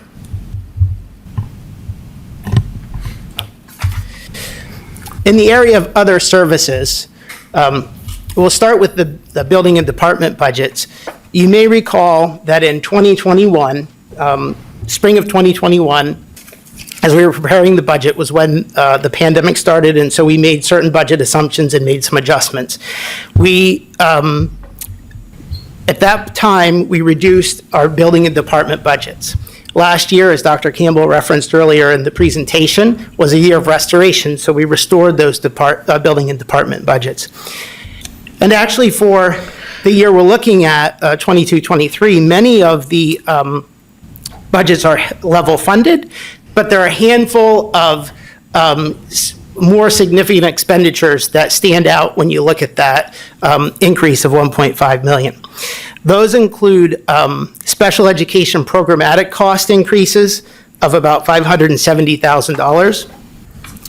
Ready Math, which is our elementary math program, you may recall that that was one of a priority item, one of the very few priority items that we had last year, but we ended up funding that through the COVID relief funds. That is $285,000, and that is for the consumable materials for the math program. We're at a point where we need to build that into the budget as a cost. There's required technology security upgrades for our technology infrastructure. That's about $139,000. An estimated increase in our one-to-one device leases for our one-to-one program, which is about $105,000. And then finally, we have put in a number at this point of $500,000 for other technology refresh. And that's the non-one-to-one items in the district. As an example, in the Project Lead the Way labs, we have high-powered computers that are necessary for that curriculum and program. In the areas of drafting and the art labs, the devices the students are using aren't appropriate for the types of things they're doing, so we have standalone labs there. And when we were implementing the one-to-one, we shifted a lot of our resources into the one-to-one program, and so these things are at a point where they need to be refreshed, to the extent that it's my understanding that, for instance, for next year, there's the potential that our Project Lead the Way programming couldn't run on the computers that we have there presently. So again, $500,000 is a significant investment. Certainly, we will continue to take a look at that. As we develop and roll out the technology plan, certainly maybe some of this we can use for ongoing, funding that plan in future years, as we've done with the capital plan. But again, there are many needs in terms of technology that extend beyond the one-to-one program. The next item is federal grants. You can see the significant decrease in terms of federal expenditures. Again, as I referenced earlier, that's because we did not include any of the COVID relief or ESSER funds for two reasons. One is, in the end, there will be a net effect of zero on the budget. The money that we show as a revenue will equal the amount that we show as an expenditure. That's the way it is in the current budget, and that's the way it will be next year. The other reason is that we really have not yet determined exactly what we're going to spend those dollars on next year. We have programs in place this year. They continue to be evaluated. We're evaluating which programs are being successful, which ones we may not want to continue, and looking at other options. So that's the reason we have not plugged in any federal funds at this point. The next area is the cyber charter tuition here on slide 11. And this, you can see the trend, which actually was talked about a little bit during the demographic study presentation in terms of charter school costs, but certainly enrollment ties directly to the costs. In 2000, and speaking of enrollment, in 2019-20, we had 374 students. In 2021, we had 481 students, so you can see the jump. And what I can tell you is, prior to the pandemic, a majority of our students were brick and mortar students. They were attending the brick and mortar schools in the Lehigh Valley. We did have some charter population at that point, but the jump that you see in 2021, as you may anticipate, was almost all charter students go charter population. You can see in 21-22, in terms of the budget, we were anticipating a decrease, which we have seen a slight decrease from that 481 to 452 students. So we're starting to see a little decline. Looking at 22-23, you can see that's back up a little bit. That's anticipating that the same number of students, 452, stay there, but our cost goes up. So our cost goes up annually based on our own budget. That certainly could change if you watch the governor's budget address. There's some things in there that I'm not sure are going to make it past the finish line that could affect this, but for our planning now, we're going to stick with our traditional methods. You also see on the next line the LCTI tuition. Again, I think Mr. Champagne talked about that at a previous meeting in terms of the cost and et cetera. In terms of pupil transportation, you can see it's a 4.96% increase. Our transportation contract drives about 3% of that increase. The remaining 2% is an anticipated increase in cost of fuel. I think we all see it at the gas pump, and so certainly we want to anticipate we're going to see that at our school district's gas pump where the school buses fill up. And we do pay for all fuel directly for our buses. In the area of miscellaneous services, you see a slight decrease. That's not because we anticipate, decreases in the cost of our services, but again, looking at those budgets and trying to get a little closer in terms of the spending. Just to give you an idea of what might be grouped in a miscellaneous services category, that includes things like our L-Tri-C tuition, our attorney's fees, audit fees, school resource officer, crossing guards, tax collection costs, non-federal grant expenditures, our property and liability insurance, the IU general assessment. So again, there are a lot of things lumped into that miscellaneous category right there. The next one is debt service. We do have a chart. You can see this is the annual debt service.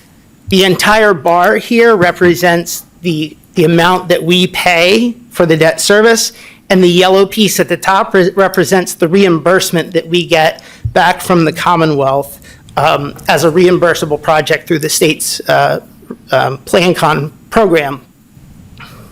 So the green part represents the net cost to the school district. But you can see the continued decline in terms of the cost, our payments for debt service, for our debt obligations. In contrast to that, you can see the administration's recommended contributions to capital reserve, which are exactly opposite of those. What we have been recommending over the past few years is as the debt service declines, that we shift that as a contribution to the capital reserve for two reasons. One, it helps build our capital reserve either for a down payment on a capital project and or to have basically a rainy day fund in terms of paying for our ongoing capital needs. This will serve a third purpose as we start to look at our facility study and start to make decisions about what capital projects the district may or may not want to undertake. What we will want to do is, as we're studying, the appropriate steps to take, we will want to also evaluate our ability to pay for whatever it is that we may want to do. Certainly, we have capacity built into the budget to do some projects, without actually going to the taxpayers and asking for a tax increase related to additional capital projects. And what we would do is we would just shift those dollars from the capital reserve transfer line item back to the debt service line item. So basically, there's $10 million budgeted in these two line items. When one goes up, the other one goes down. So when we need to pay more for debt service, the capital reserve side would go down.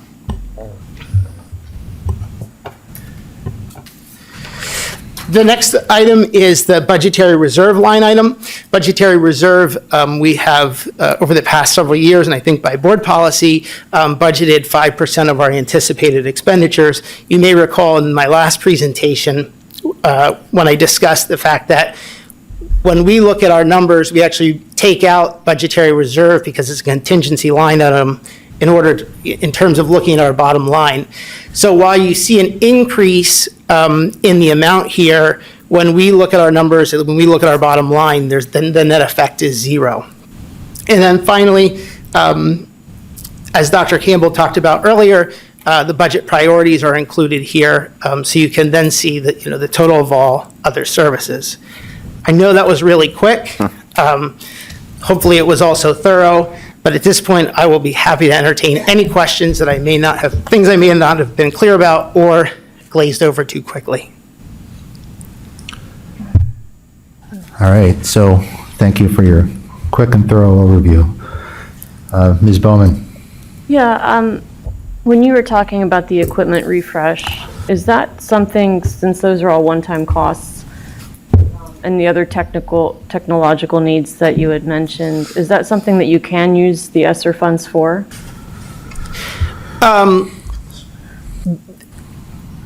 The answer is yes. However, you may recall that as we've talked about ESSER funds in the past, we have consistently tried to prioritize those to address the learning loss that was caused by the COVID-19 pandemic. And so that's certainly where we continue to prioritize the use of those funds.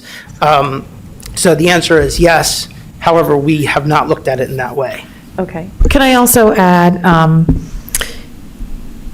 I think we also need to begin to recognize that, for example, a lab, I don't know that we could completely look at it as a one-time cost, because that technology has a lifespan. And so what we're attempting to do in our long-range technology plan is recognize that lifespan and actually build in a funding plan that says, for example, and I'm just throwing this out there, but every 5 years, potentially a specific lab needs to be replaced. So I just add that as another layer to Mr. Saul's response in terms of, whether or not we actually look at that as a one-time. This is a very related question, though, could those also be considered capital projects? No. Devices tend not to fall under the category of capital expenditures. Okay.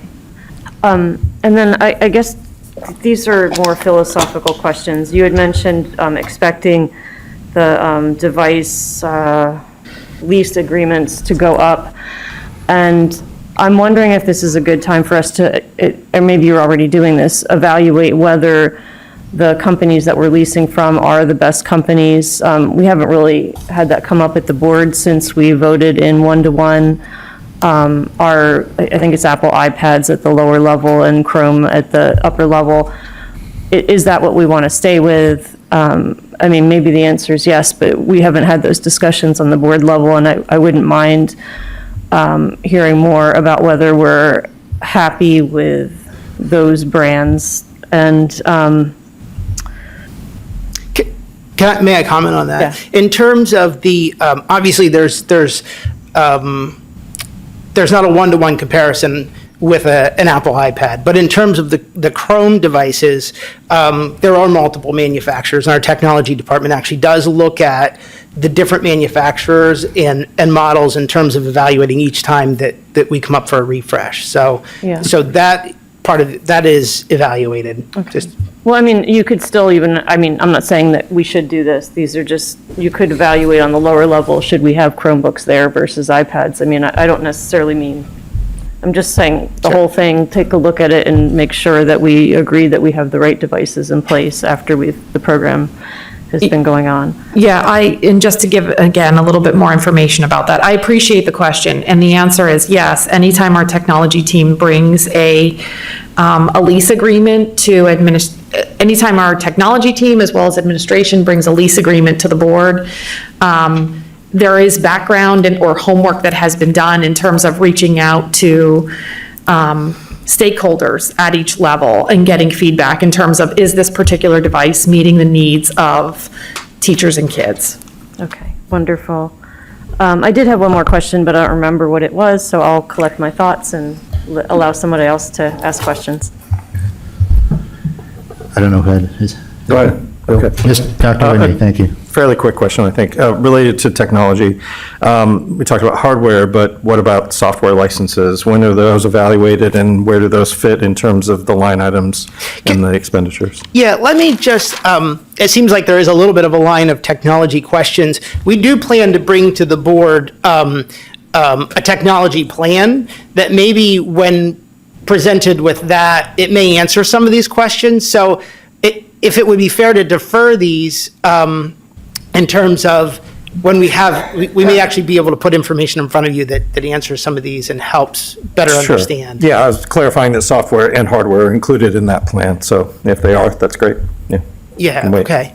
Thank you. If that's amenable to the board, maybe that's what we'll do. Thank you. Mr. Champagne? Yeah, a couple of questions.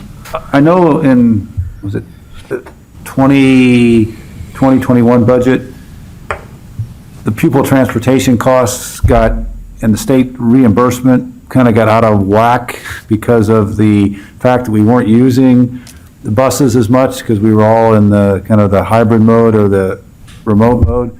So are we now back on track with getting the state subsidy and all of the things that go with the transportation plan so that we're kind of the linkage is restored to where it should be, or are we still exposed there in some capacity? Yeah, so great question. I actually would have talked about that at the next presentation with revenues, but that's fine. I'll probably still talk about it, but I'll answer tonight. So what Mr. Champagne is referring to is the state reimburses us a portion of our transportation costs.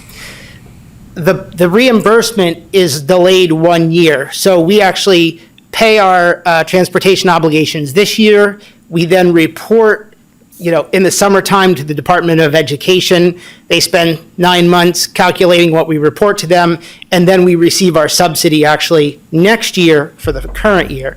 So in March of 2020, when we closed the 1920 year, they actually paid us the full subsidy. In 2021, 2021, which was last year, we had a reduced cost in terms of transportation, which affected the reimbursement this year, which we anticipate will be lower. Next year, because we've had basically a full transportation year this year, next year, our revenues should be back on track. Okay. And then when does the bus contract come up for renewal, given the couple things? One, the rate of increase in costs that we're probably, are rippling through the economy, and I didn't know when our term was up with the bus contract, and just, whether we're satisfied with the service we're getting from STA. So I'm just curious, when is that contract?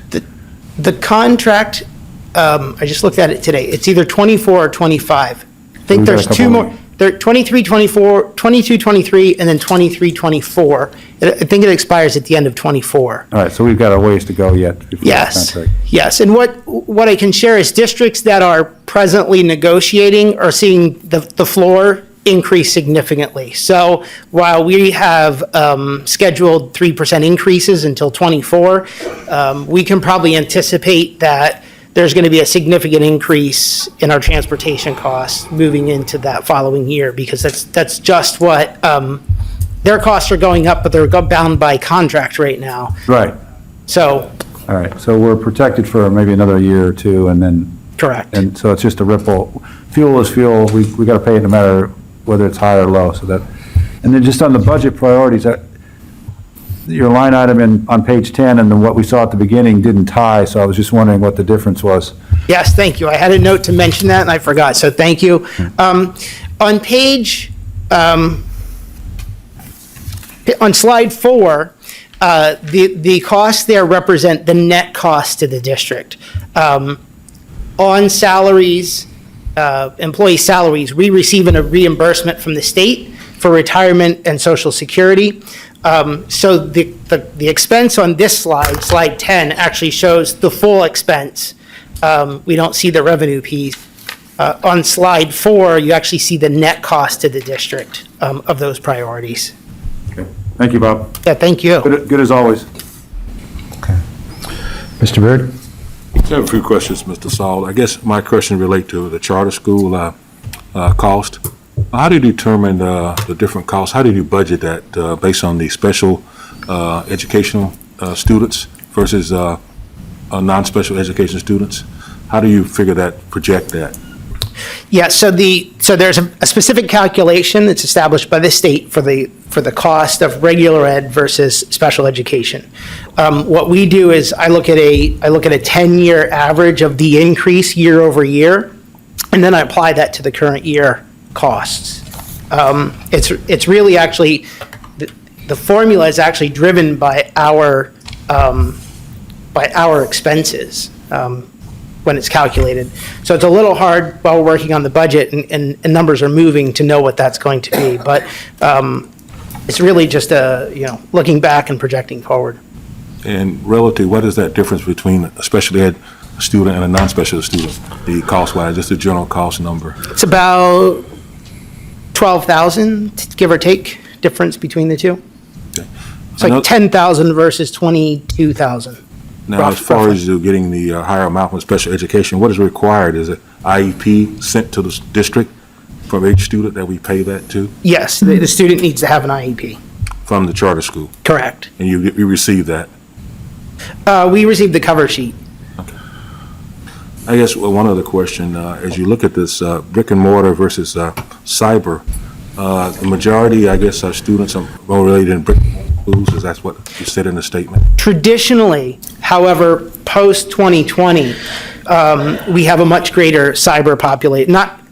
We still have a larger brick and mortar population than we have cyber, but it's really close to 50-50. So the growth is more in the cyber? Correct. I guess you talked about some of the things that are coming up. There's a House Bill 272, which the Governor Wolf suggested, which is standardize the tuition for charter schools, cyber charter schools. Right. At a flat rate, which should have a positive effect. I'm eternally optimistic that would happen. You're optimistic it will happen? But I think one thing that we talked about, the cyber charter schools. Now, has any districts have tried to do that and take that on their own that in the state of Pennsylvania and reduce those costs? Well, I think every district to some extent is trying to take that on. I mean, we have our VESPA program where we're trying to attract back students from the cyber charters. So I don't know if if you consider that as taking it on, or if you're thinking of something that might be a more robust program in terms of, hiring your own, administrative staff and teaching staff and. Well, I don't know really how they operate, but, that's something that maybe some analysis be looked at financially, see if there's a financial look that would save some money.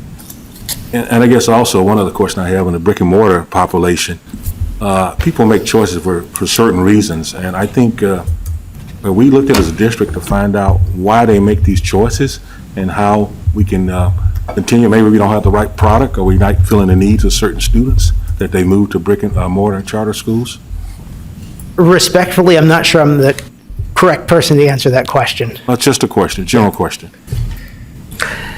I'll say when we are notified of a family that's leaving us for a charter school and/or a cyber outside of our VESPA program, we attempt to reach out to that family to inquire the reasons why. I don't have a compilation of data to share tonight in terms of the reasons that, I think they vary in terms of why families would leave. We always attempt to talk to those families and offer our VESPA, our cyber option that we have here. In some cases, we're able to do that. In general, what we find is individuals who have been in a cyber program outside of VESPA for some time, we have a really hard time attracting them back to our VESPA program. But certainly as we continue to compile information, I can bring that back to the board at a later meeting. One final question, the cyber school students, do they get a diploma from Emmaus High School or from the cyber school? Our VESPA students will get an Emmaus High School diploma. Other students who are in a cyber charter or a charter get a diploma from their school. Thank you. That's all the questions. Thank you. Thank you. Ms. Bowman. Hi, this is just a simple question. Could you tell me, are we adding numbers together, or is the one other services slide, does that include all of the increases on that slide? For example, let me find it. The budget priorities slide, is that included in the other services, or is it separate? Yes, the budget priorities is at the bottom of the other services slide. I apologize, I'm not sure what happened to the projection, but it's the last item on that other services slide. Okay, so then the total increase that's being proposed is the 1.4 million. Is that correct? At this point, you would need to add the wages, the benefits, and the other services. Okay, so which side is that? I'm sorry. So could you offer what the total is? Yeah, I'll need to add them because I don't actually have them summarized, so let me just grab my. Okay. Summarize.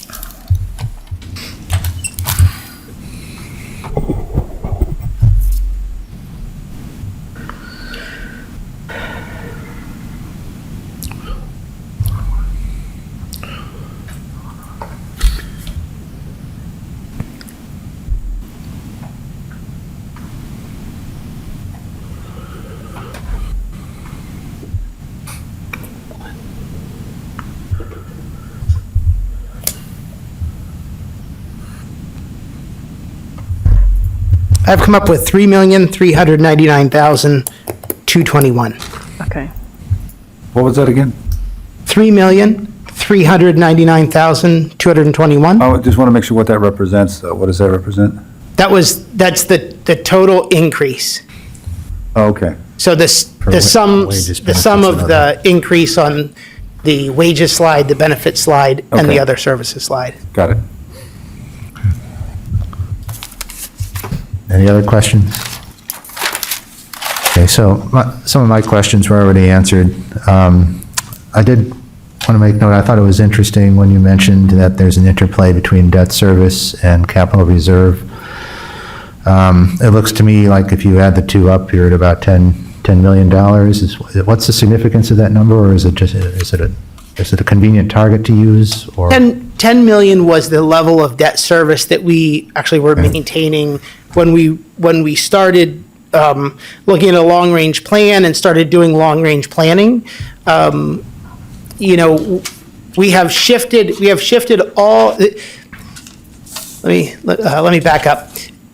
When the full-day kindergarten was in place, some of the capacity from debt service was used to implement full-day kindergarten.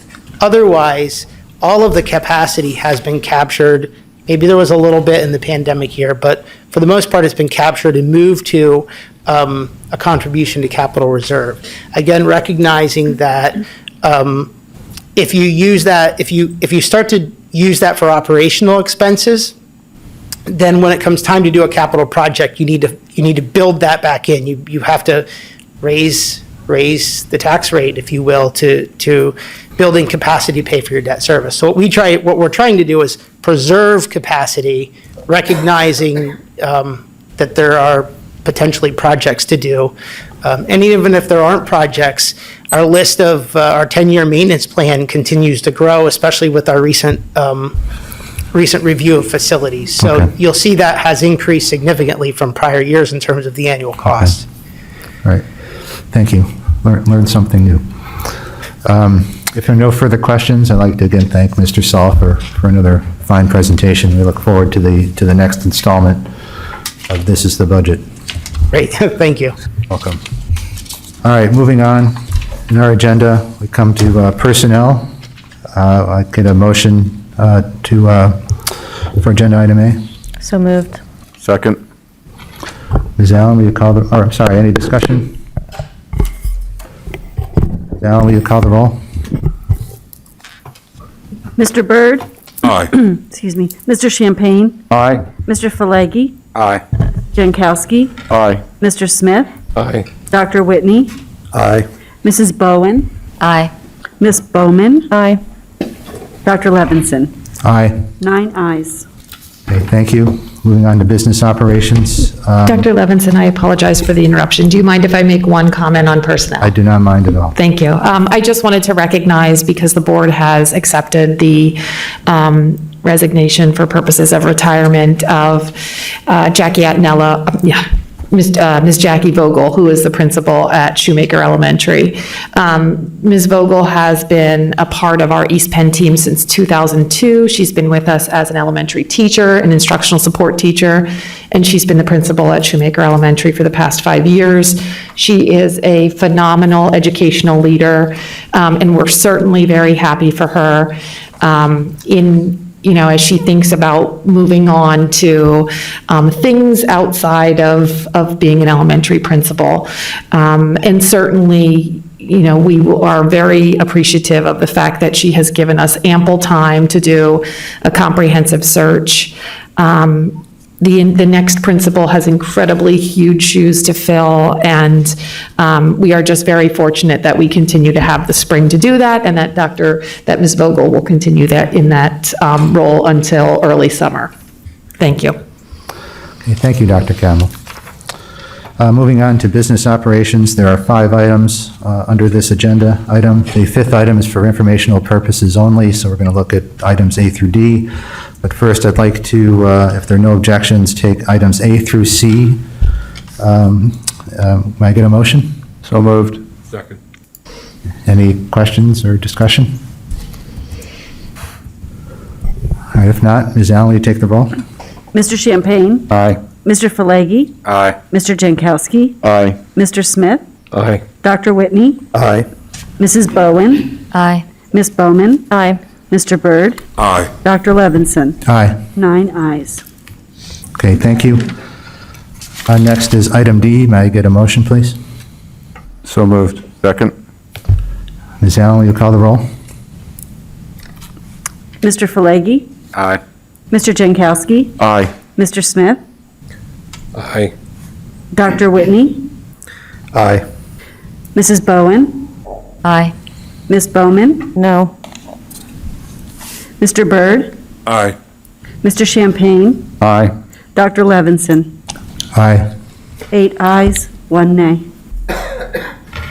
Thank you. Moving on to curriculum. Make a statement. Oh, I'm sorry. Yeah. Mr. Fisher, thank you for the reminder. Thank you. Our solicitor, Mr. Fisher, has a statement that he's going to read on behalf of the district. Subject to court approval, the general release and settlement agreement resolves 2 pending cases. A federal civil rights claim brought against the school district and several of its employees, as well as a due process claim brought against the school district. In each of the cases, the school district was represented by its insurance carrier, and the monies paid to settle the cases was provided solely by the insurance carrier and not the taxpayers of the East Penn School District. There has never been an admission of liability on the part of the school district or its employees, and there has never been a finding of liability on the part of the school district or any of its employees. The insurance carrier agreed to make the payment to avoid any additional expenses and the uncertainty of the litigation.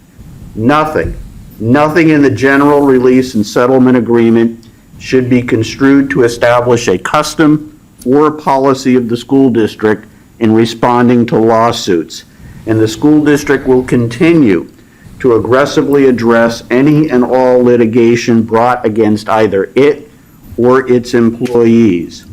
I would remind you that the court retains jurisdiction over any party who violates the terms of the settlement agreement. Because the matter awaits final court approval, the board will have no further comment at this time. Thank you, Mr. Fisher. Now, moving on to curriculum. Item A is educational conferences, and may I have a motion, please? So moved. Second. Any comments, questions? If not, Ms. Allen, please call the roll. Mr. Jankowski? Aye. Mr. Smith? Aye. Dr. Whitney? Aye. Mrs. Bowen? Aye. Ms. Bowman? Aye. Mr. Byrd? Aye. Mr. Champagne? Aye. Mr. Falegi? Aye. Dr. Levinson? Aye. 9 ayes. Thank you. Item B under curriculum, we have an initial draft of the 22-23 East Penn School District student-teacher calendar.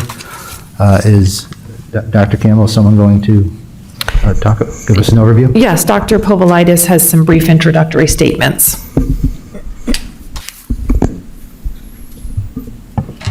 All right, I'm back again.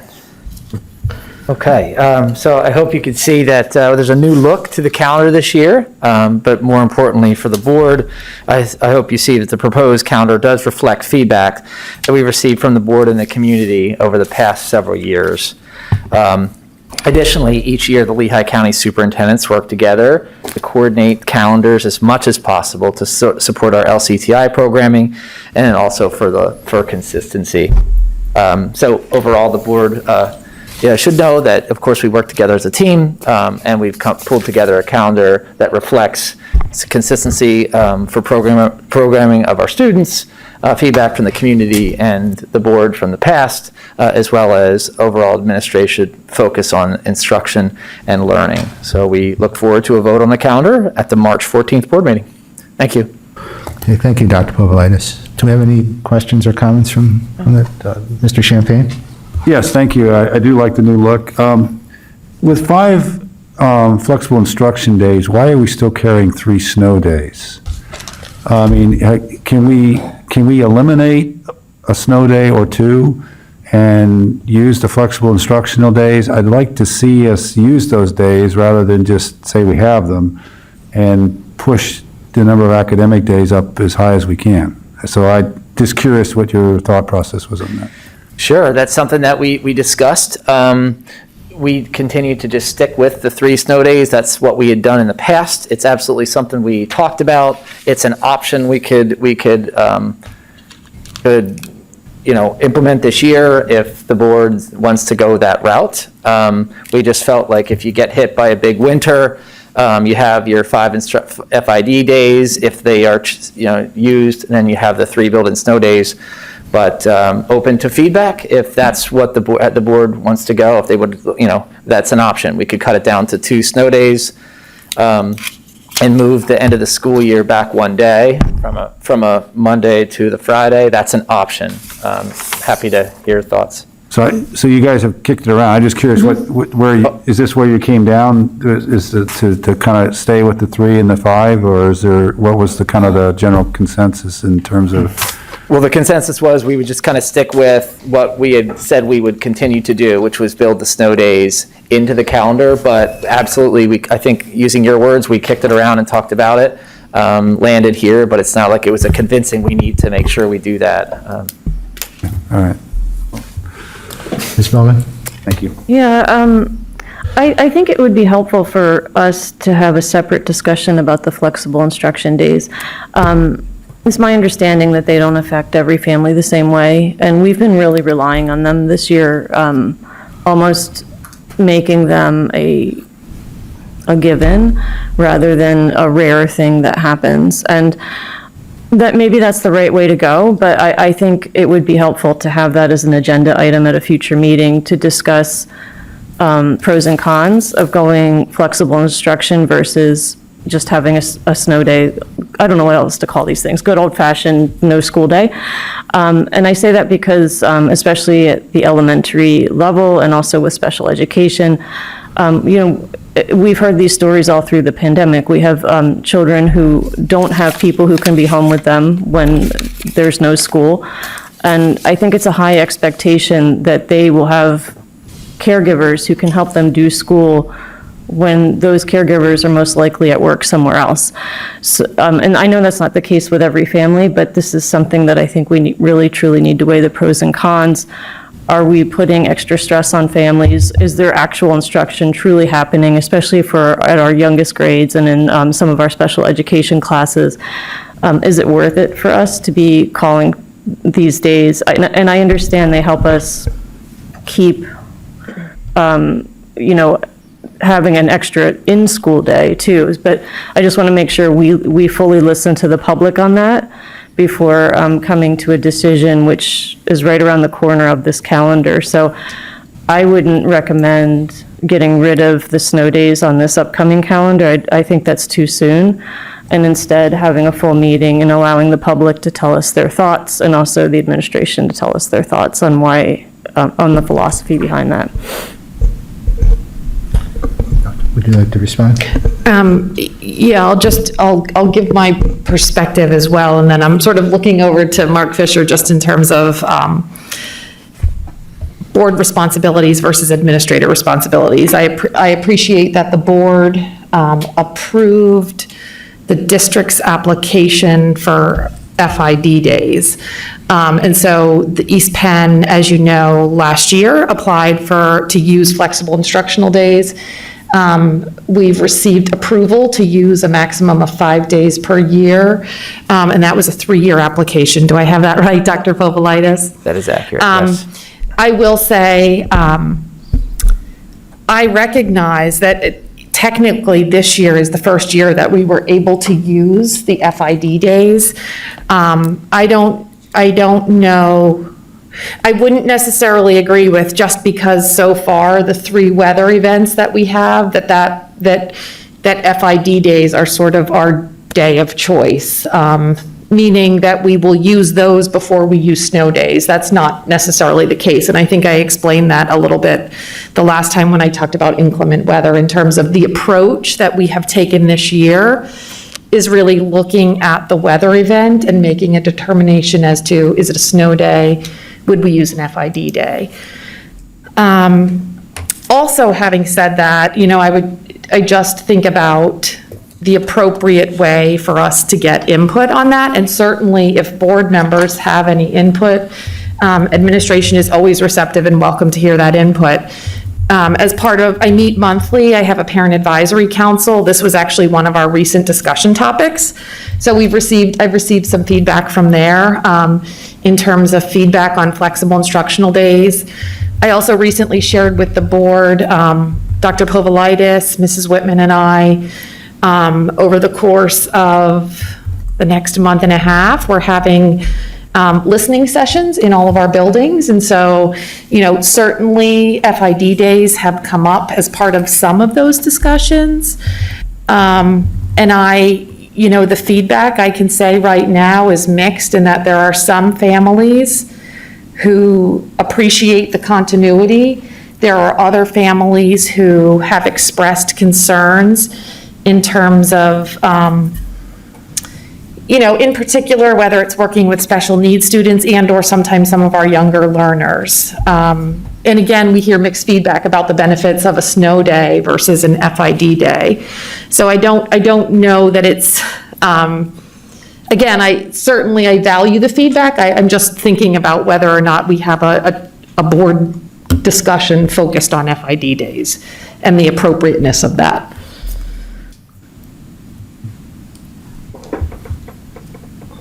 Mr. Byrd? Just have one question. I know it was one that asked for less professional development days. I guess, do we have enough with these new programs we're trying to introduce and implement in the district for this year?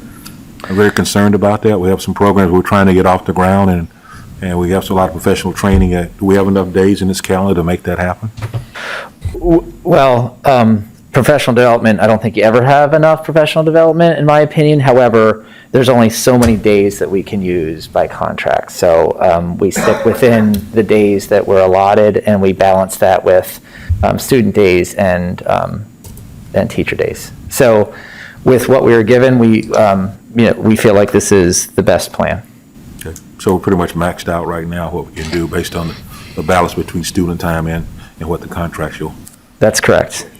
Yes. Thank you. Mr. Jankowski?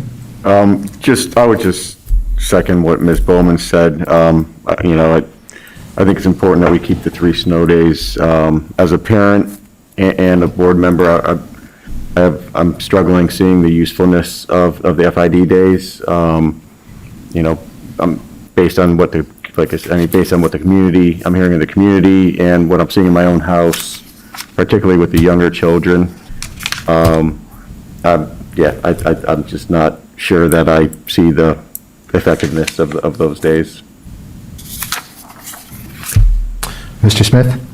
Yeah, just real quick, Mr. Povolitis, you had mentioned some plan that may do away with last day of school on a Monday. So that is my longstanding gripe with the calendar going on several years now, that for whatever reason, whatever circumstances of the calendar shift, that keeps coming up. So if that means we take out a snow day, I just, because it's one day on a calendar, but it's really cutting short 3 days, if you include the weekend, kids' summer break. So that's my only concern and my only thought. So however we can make it happen, let's make that happen. So I'm happy to give feedback on that. That was one of the last moves when we look at the other superintendents and we try to balance the days. Essentially, something here has to go. And Dr. Campbell and I literally went through every single day off during the school year, right? So we're starting on a Monday. We went through every single day off. And it's consistent with the other districts, even some of the PD days. And so when you look at the winter break and the days that are there, so what I brought up was that the way to move that is if you would go down to 2 snow days, you would then bump it back to Friday. And so that's an option. Otherwise, we take a vacation day away from, not a vacation day, a student day off, or both teacher and student day off, where other school districts may be in session, and that's something we try to stay away from for students for LCTI programming. So I guess there's a way to make anything happen, but we're hearing conflicting kind of feedback on that. So we did keep the 3 snow days in place as of now, but open to any thoughts there. Any additional feedback? Ms. Bowman? I did want to thank you for the new presentation. I got sidetracked on the FID discussion, but it was enormously helpful to have the color coding on the right so that I could check and see what day went to what and why it was. I totally understood your methodology this time, and it was because of that change. This is sort of a long-term wish I'm not asking you to make any changes to this calendar, but it does seem like, in a similar vein of having the last day on a Monday, that we have the testing window just before June, and then you have June. And I do wonder, what happens during that last week of school. And if we could think long-term, is there a way to have the testing window end and school be over? It probably means you'd have to start the school year earlier, or some huge change. So I'm not expecting anything for this calendar, but the testing windows themselves make me sad, but that said, we're required to do that many days. And I hate to see that right after it's over, we have kind of like this week of school where I don't think much work is going on. So if we could move all of the academics before the testing window at some point over time, I think that would be helpful. Okay. Any other comments? I'll just echo some of the feedback that's already been said. The calendar, over the 3-4 years that I've been here, this presentation has gotten gradually better every year, and so the way that you presented it is effective and highly useful for families to navigate what the school year looks like. And I'll just close that, generally speaking, there's a lot to balance with the calendar. I do think that there's been some interesting feedback provided here tonight that I think you should take back and discuss and consider. With that, thank you, Dr. Povolitis. Thank you. Moving on to other educational entities. Ms. Bowman, do you have a report for CLIU? Oh, I do, maybe. I forgot about it. Yes, so, I'm sorry, my brain is fried here. We did have a meeting. We appointed new directors to the board because between board elections and some reshuffling, some people left, and so new people came on. And that was Jeremy Glosh from Lee-Heighton and Jennifer Senaviatis from Northwestern School District came on. And then we did approve our contract for the ESPA contract, which is basically support staffing and bus drivers. That's a very big deal. I'm sure everybody's aware. This is a hard year in terms of staffing, so I was really happy to see that go through. One thing the administration probably does want to be aware of with our mask mandate, potentially ending. Obviously, the board has to vote on it, but the CLIU Health and Safety Plan has theirs going through March 4th, and then it'll be reevaluated at that date. And because the IU has classrooms within East Penn, I believe there may need some negotiations happening if we are relaxing masking and they're not. And then the last thing was we did elect a new board president.